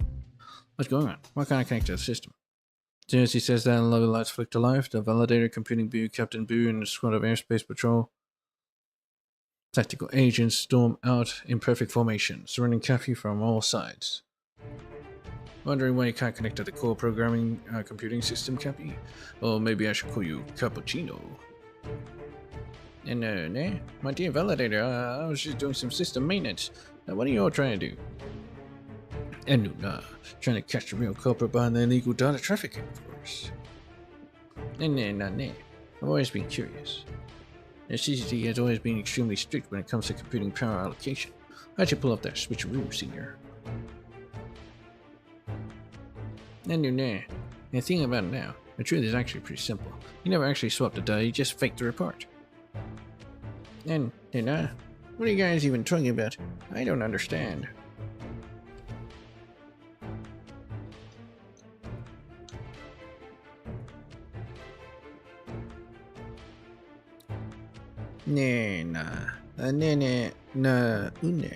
It's your last week's allocated power consumption.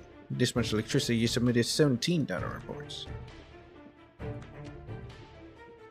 And but using the same electricity, the average brain in the department can submit 24 data reports. You've been stacking off as a cover, making everyone think you're just being lazy.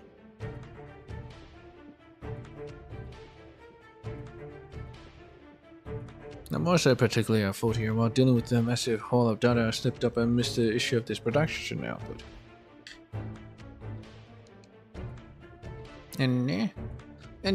So what? And yeah, I was slacking off, but what about it? You always saw me goofing off at work. But can't exactly arrest me for being a lazy employee, can you? Senior, you can falsify the submitted data all you want, but there's no way to fake electric consumption records. Just gotta check the power consumption at your workstation, and it all becomes crystal clear. Sure, you can stack up during the day and barely using the electricity, but at night, your power usage spikes like crazy. I'm guessing you came here every night to crunch numbers every time. And all this data you're churning out? That's the stuff you're planning to sell illegally. Wait, no, let me explain. I don't have it easy too, you know. Grinding overtime till late night every day to scrape together some days to hit up Spotlight Theater and support my favorite actaboo. Please, listen to me. While pursuing his current trafficking case, they've even mistakenly arrested Computing Boo. But thanks to his analysis, he managed to help us find the key to blowing the whole case wide open. Bamboo Cappy, aka Cappuccino, for suspected computational power theft, illegal carrot trafficking, maliciously framing another Bamboo. You're hereby under arrest in the name of Lady Sunbringer.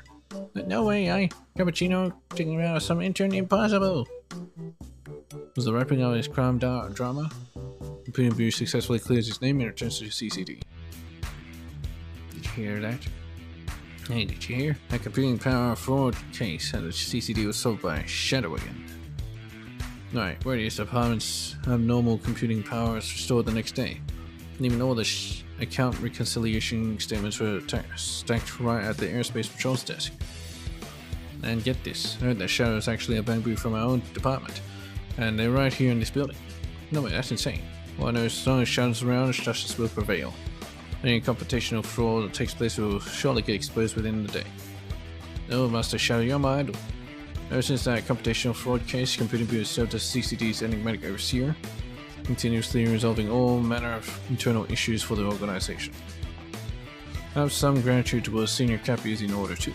Of course, thanks to him, the Computing Bureau realized his own potential. Though his computational power is average, he has a sharp eye for detail, catching every error no matter how small. There was a period of time where Computing Bureau had thought about going public with his identity. But as the rumors of the department grew more and more outrageous and the monikers more and more embarrassing, he gradually gave up on the idea. After all, whether crunching numbers are in the open or scrutinizing shadows both have what our scale for CCD needs. Shadow of the CCD. It's just so fucking much.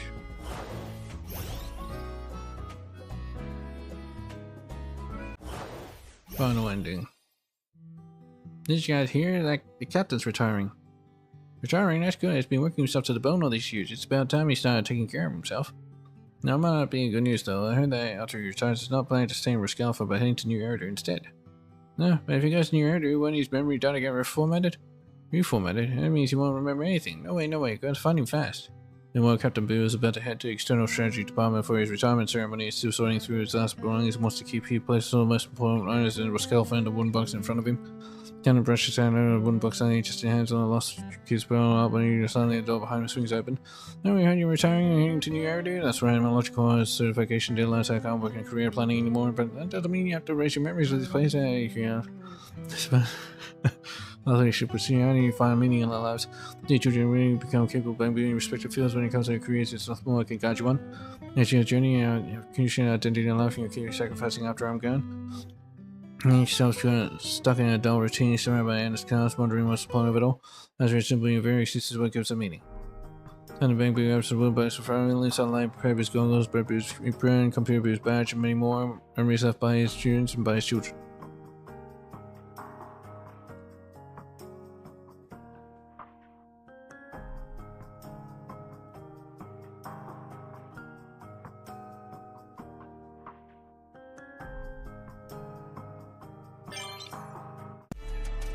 Your legacy is already established, lasting and bright. Because of you, the grand story of Rascalfa lives on. While my story has reached its end, a new one awaits me in New Eridu.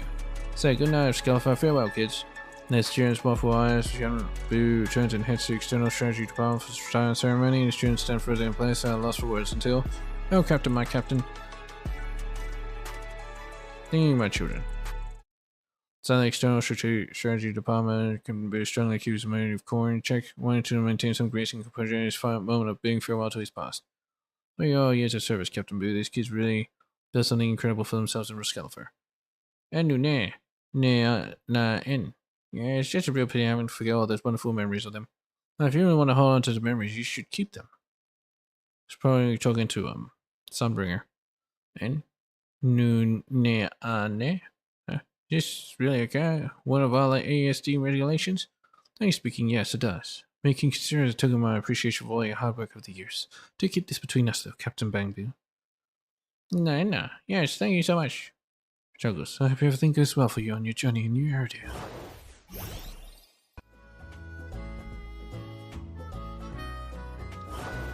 Let's finish off the endings.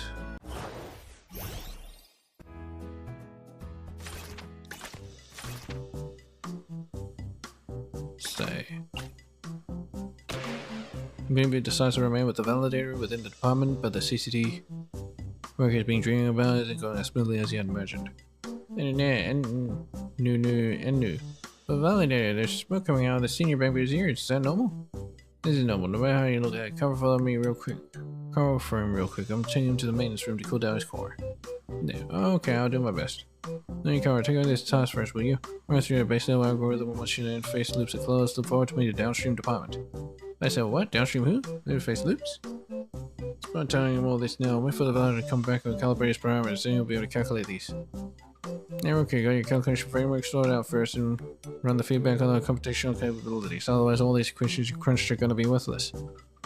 Run? Where should I run? Seniors. Well, your core is kind of overloaded here. Now you're taking this over for this task, calculator. Can't you run the accelerated calculations to derive the Rosetta data? Yeah, I kind of get it. Hold up, I'll begin now. Alright, with me. You gotta clear all 200 of these tasks by lunchtime. Gotcha, wait, what? Hold up, isn't this way too many? By the time the validator gets back, computer boost still hasn't managed to complete seniors complete a single task. Don't worry, you get the hang of it in no time. Not perfect time, it's lunch break now. Go grab a short, recharge and relax a bit. I'll show you the ropes up this afternoon. And okay. Despite a few hiccups, the morning's internal training session wraps up smoothly. Over lunch break, computing booths still reviewing strategies in the park. This can't keep up everything the seniors are saying so complicated and they're calculating so fast too. Hey, baby pal. And trying to bother my neighbor is acting up a bit. Do you mind taking a look and telling me how to get to these places? How about the resident? Hesitate for a moment. Help! Let's calculate the path ahead. Path through the hollow is exactly what his processing power is for.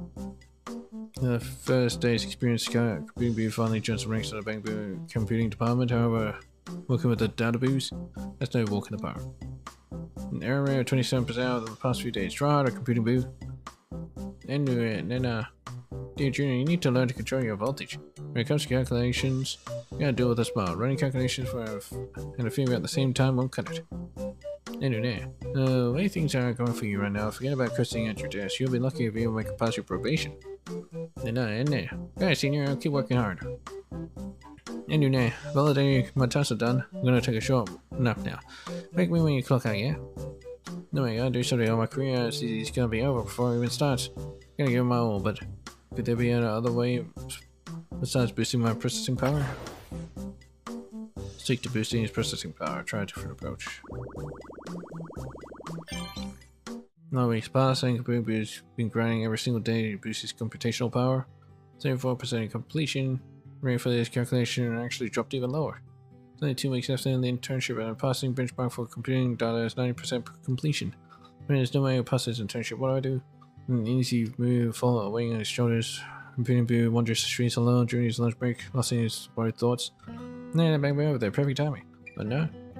The bang department's processing power is running low again. I haven't finished calculating the logistics routes for this shipment, so I don't even know how much budget to set aside. Could you help me figure this out real quick?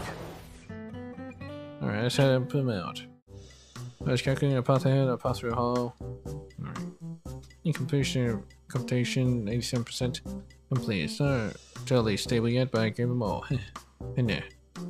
Alright, it's down to this last week. Similar return again. Wonder if I'll run to the residence tonight. Hey, computing Boo, done with work, your time's perfect. Come on, give us a hand over here. Now, what's the issue today? Don't get son. Ever since I installed that super AI assistant thing, my electric bill's been through the roof this month. Thanks, Barry, computing Boo, so you deal with me. This guy's draining so much power, it's got the whole block blacking out. The AI system burned through the whole block's electricity and processing power just to do chores. What even? Sorry about the phone, so the thing is, I'm so swell with work that I can only rely on my super AI system for basically everything at home.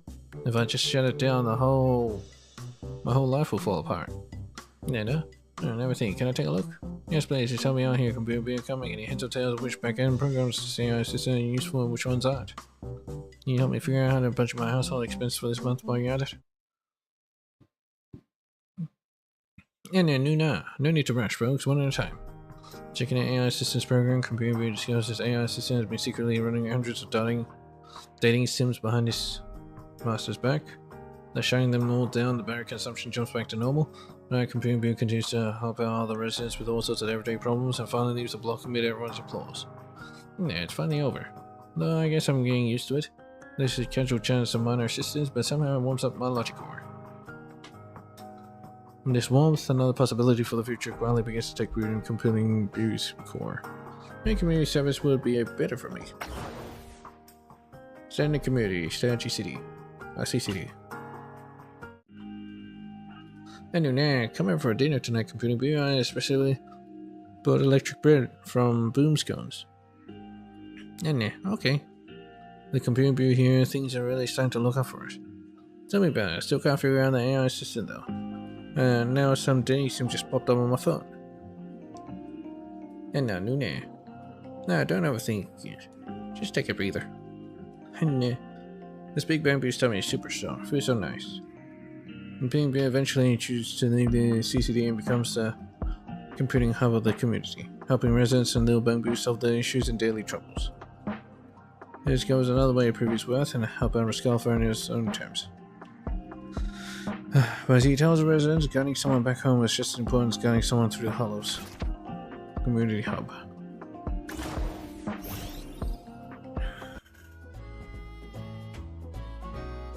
For fuck's sake.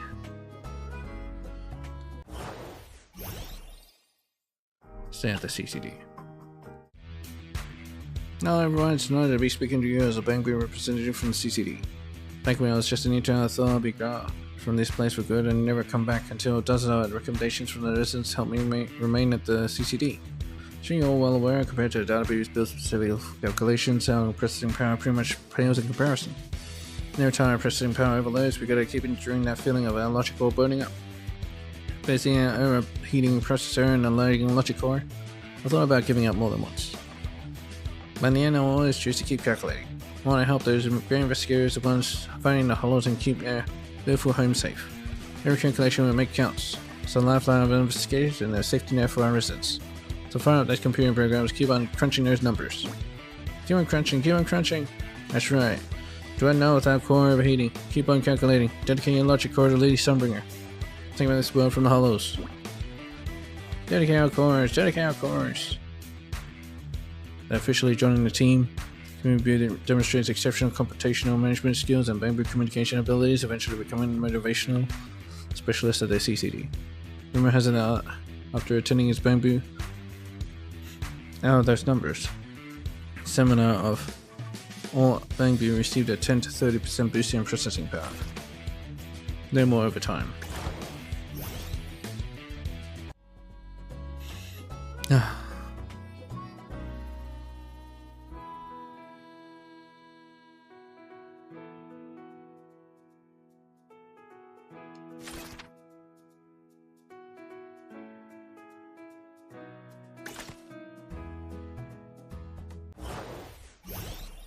Choice tele.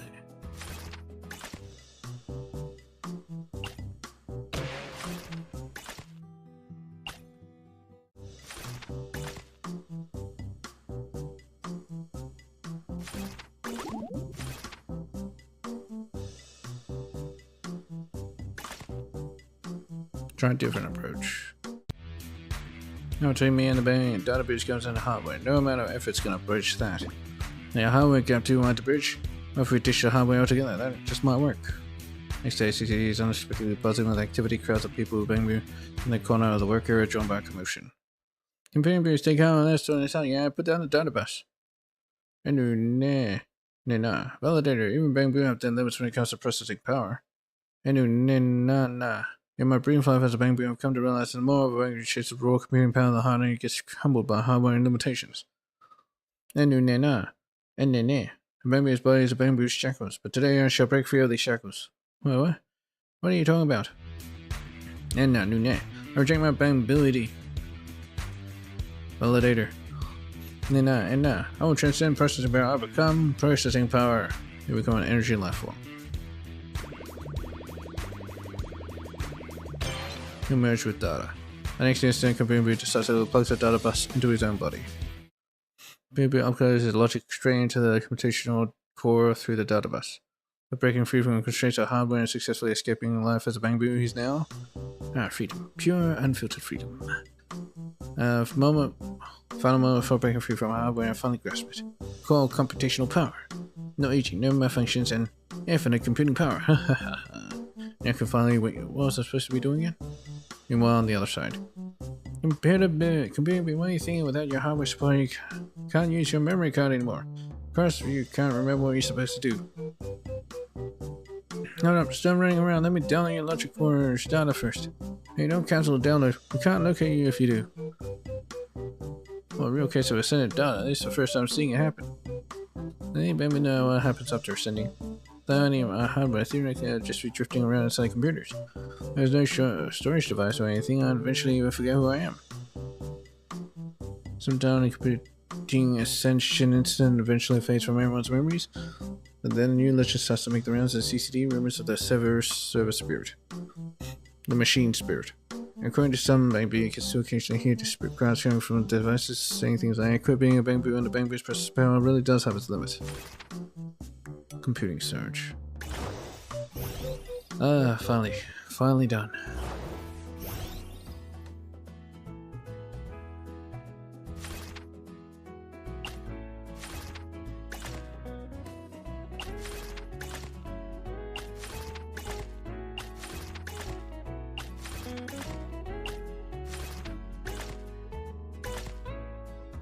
Spiritual boon effector.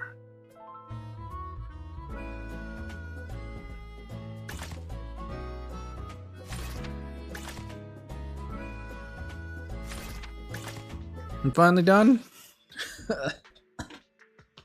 Oh man. That was not fun to do it all in one go.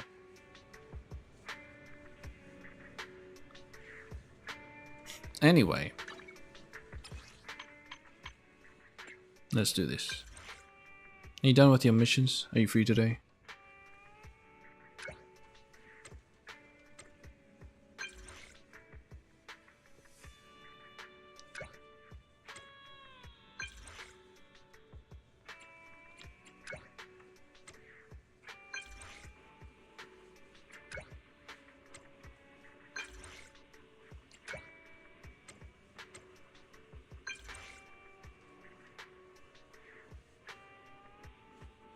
Do we go to Luminous Square or 6th Street?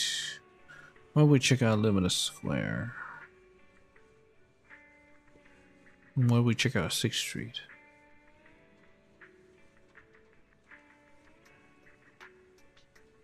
Connecting with the world.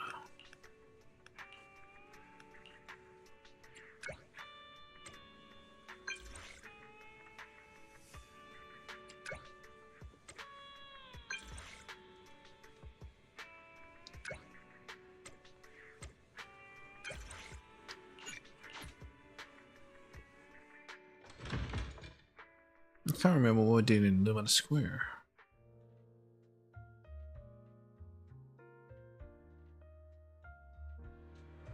Was it picking flowers? You look pretty shocked by it. A little, I didn't expect you to show up at this quick.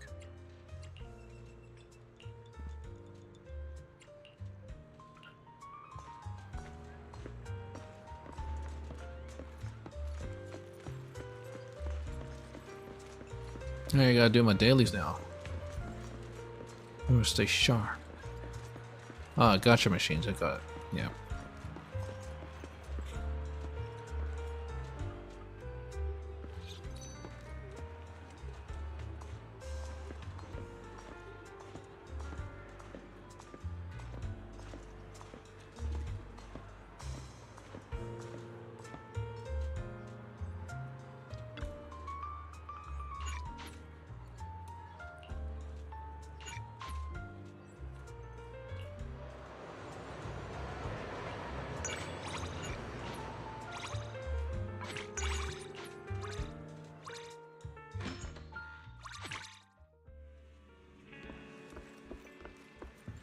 Entrance to Bardic Meat.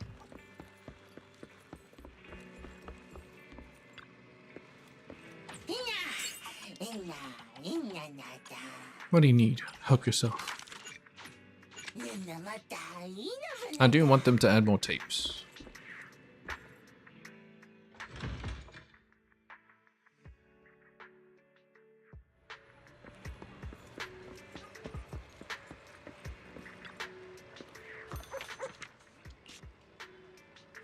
Nice.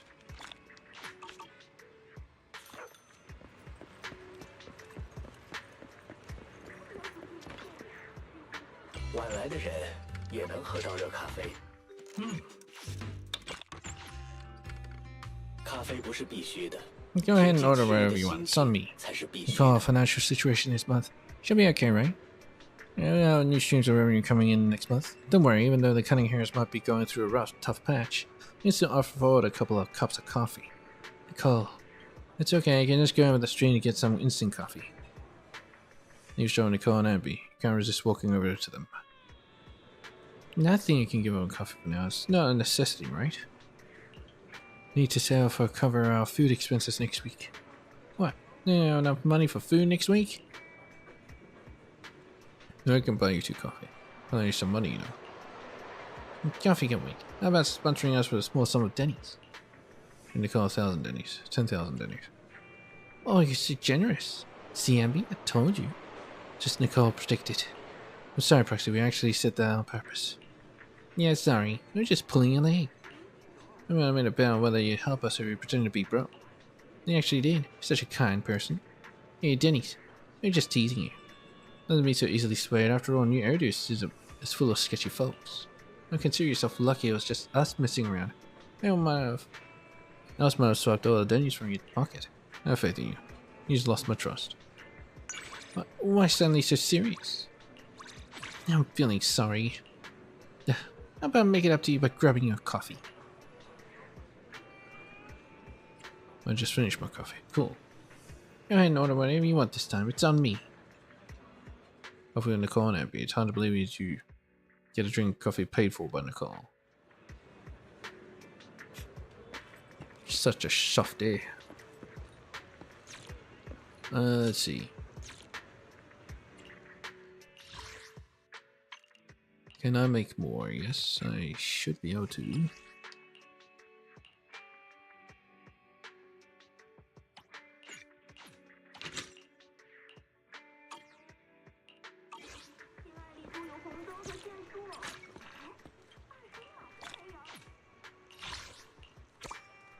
Area patrol, battery costs.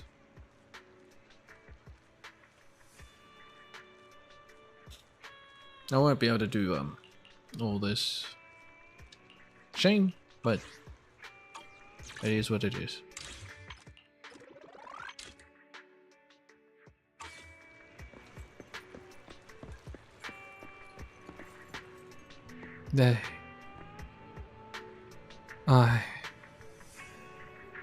You. What should I pick? Romeo? Hey, Wise. Are you here to get a record too? I was just passing by. I noticed you seemed troubled. 店长，你来了，那我先离开了。 What? Wait, is there anything I can do to help? 哎，等等，两位，有什么我能帮上忙的吗？店长，看来你们彼此认识。那我能拜托你为这位在货架前驻足了1小时34分28秒的客人，挑选出一张适合他的唱片吗？我猜这位美丽的客人应该为此苦恼了很久。抱歉，他们都很好。 Then why don't you just get all of them? 不必道歉，这位客人。音乐理应是令人感到幸福的珍宝。 Is she the indecisive type? I would not have thought that. Alfie's right. I'm pretty good at this. 白发说的没错，无论是音乐还是拿主意，我都还算在行哦。那，拜托你了，这。既然如此，我就先不打扰二位品尝音乐了。 Romeo stays silent, her gaze awkwardly drifting towards across the colorful wall of posters. Recommend classical music, old school pop hits. Yeah, I'm a classical guy. 古 Why 典 is this 乐 classical? 如何？它的结构严谨，像数学一样精确，能给听众的内心带来平静与安宁。还有人说，它很像天使的祈祷。天使的祈祷。试听一下好了。 Romeo nods, with her gaze gradually softening. You quickly open the music app on your phone and place one earbud in Romeo's ear. The ear feels cooler than expected, a faint blush spreading across it. What, am I touching her ear? A deep, heavy cello begins to play, no accompaniment, only the bellows, friction against the strings. Each note rises like a step, ascending a staircase, and the grand doors of a vast, silent hall slowly open. The wrinkled edge of her clothes gradually straightens. After a long while, Premier finally removes the earbud. No, I don't remove it. What do you think? 普罗米亚，觉得怎么样？ Also, how does she remove it? Her hands are bound. 听起来像是一场审判，很适合我。 Rather than a judgment, perhaps we can look at it like redemption. 比起审判，或许我们能够从救赎的角度来感受。在听到它的时候，总觉得心灵都被净化了。我明白了。 A faint, almost imperceptible smile rests on Elfie's face. At some point, she has returned. 看来2位已经做好决定了。随后我会将2位选好的唱片包装好，本次的用餐就当做我的赠送好了。 On the house. 谢谢。 So genderless. Yay. 好耶！感谢艾发的馈赠。哲，下次再一起用餐吧。 What? Randomly a meal? Definitely silent thoughts. Thanks, Vice. I'll remember that. You could try something else too. Maybe you get a new important experience. I will. Try something else. Like what? Like what?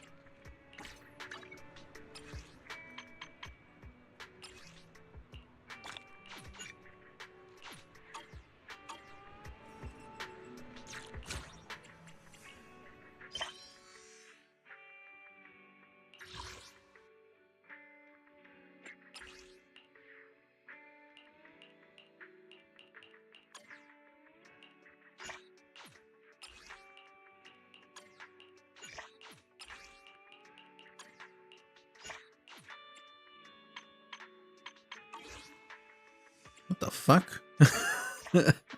A whole wall of them.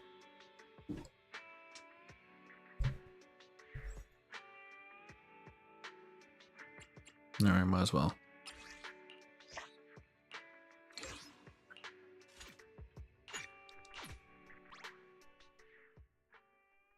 Okay, I'm done, then I'll just end the stream.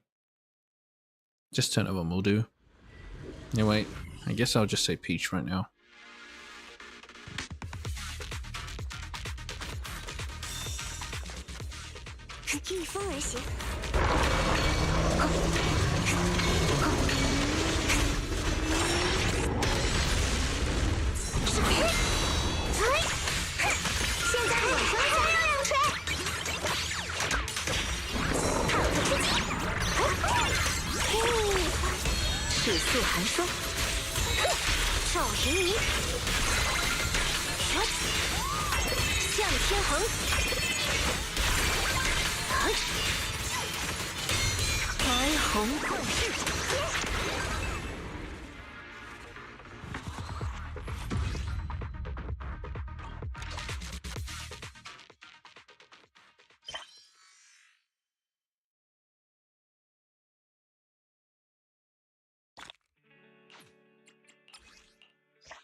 逆风而行。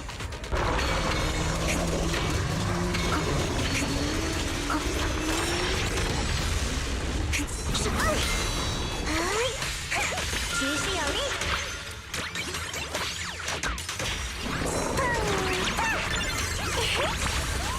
电寒芒，双雪灵，向天横，越苍穹，谁是简单？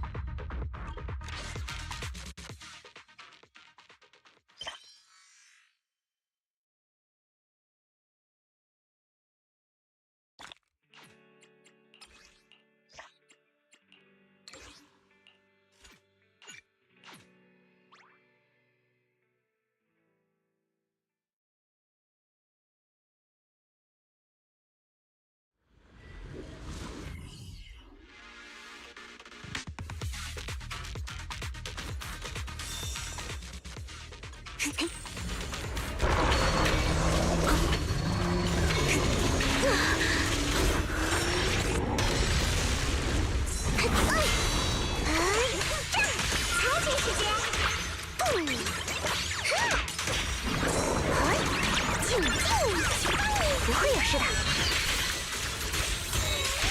双雪灵，赵平明，越苍穹。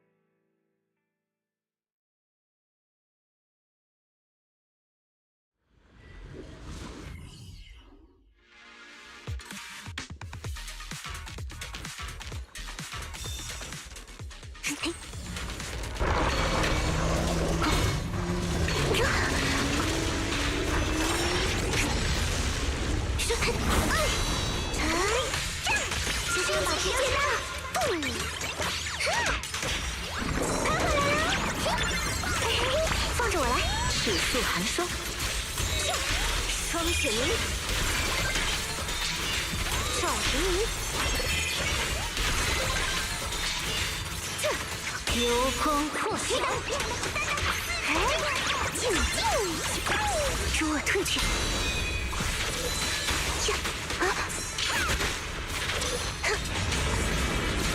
小心偷袭！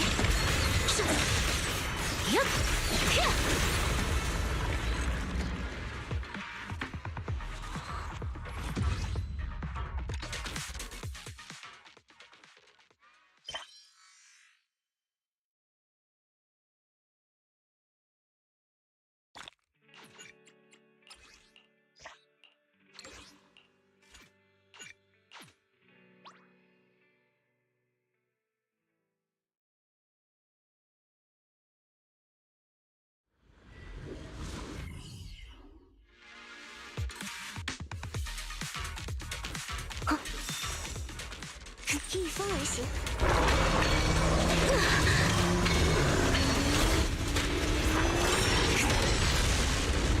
就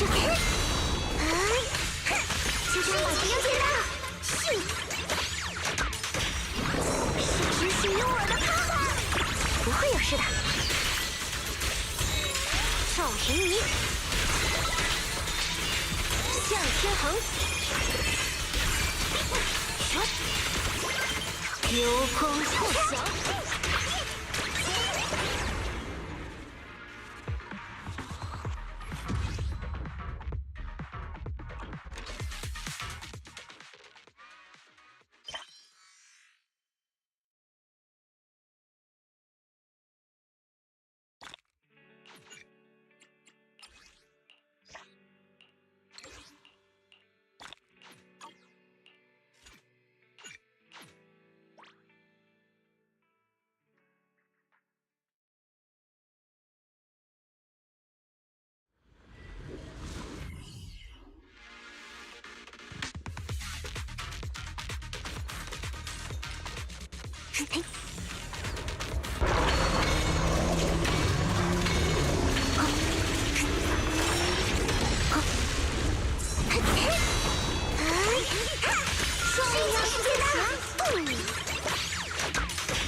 放着我来，平泻天，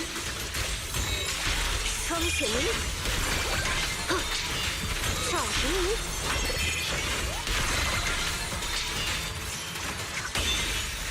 你可以把战斗。必要条件。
尺素寒霜，双雪灵，向天横，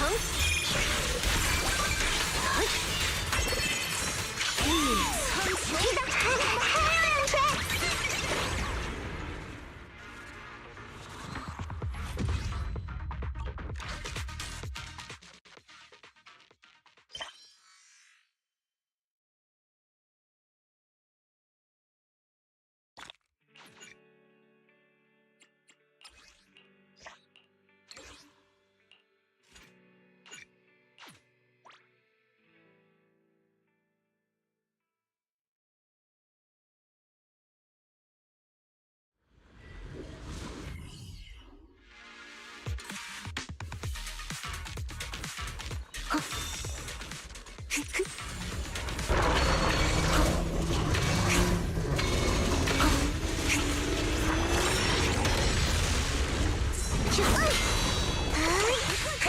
这是取胜的必要条件。斩烟花，平泻天，赵神灵，双雪灵，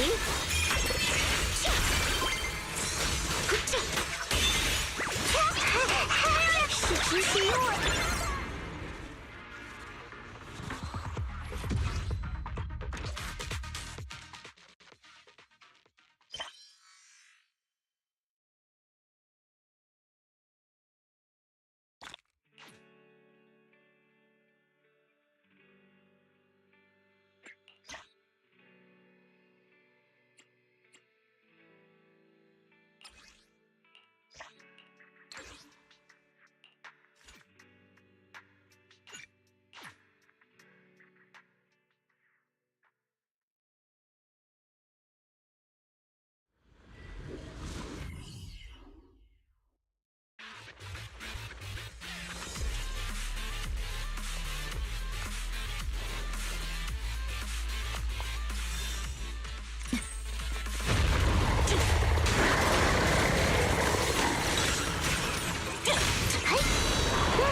流星锤，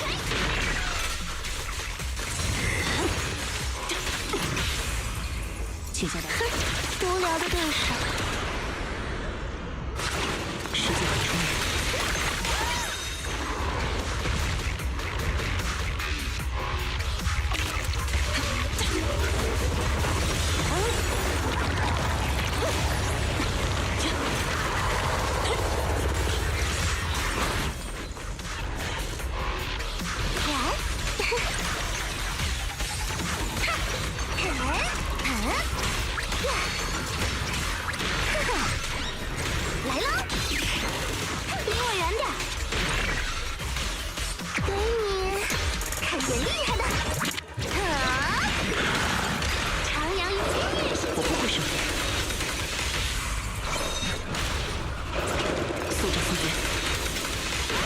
这是黑之的意志。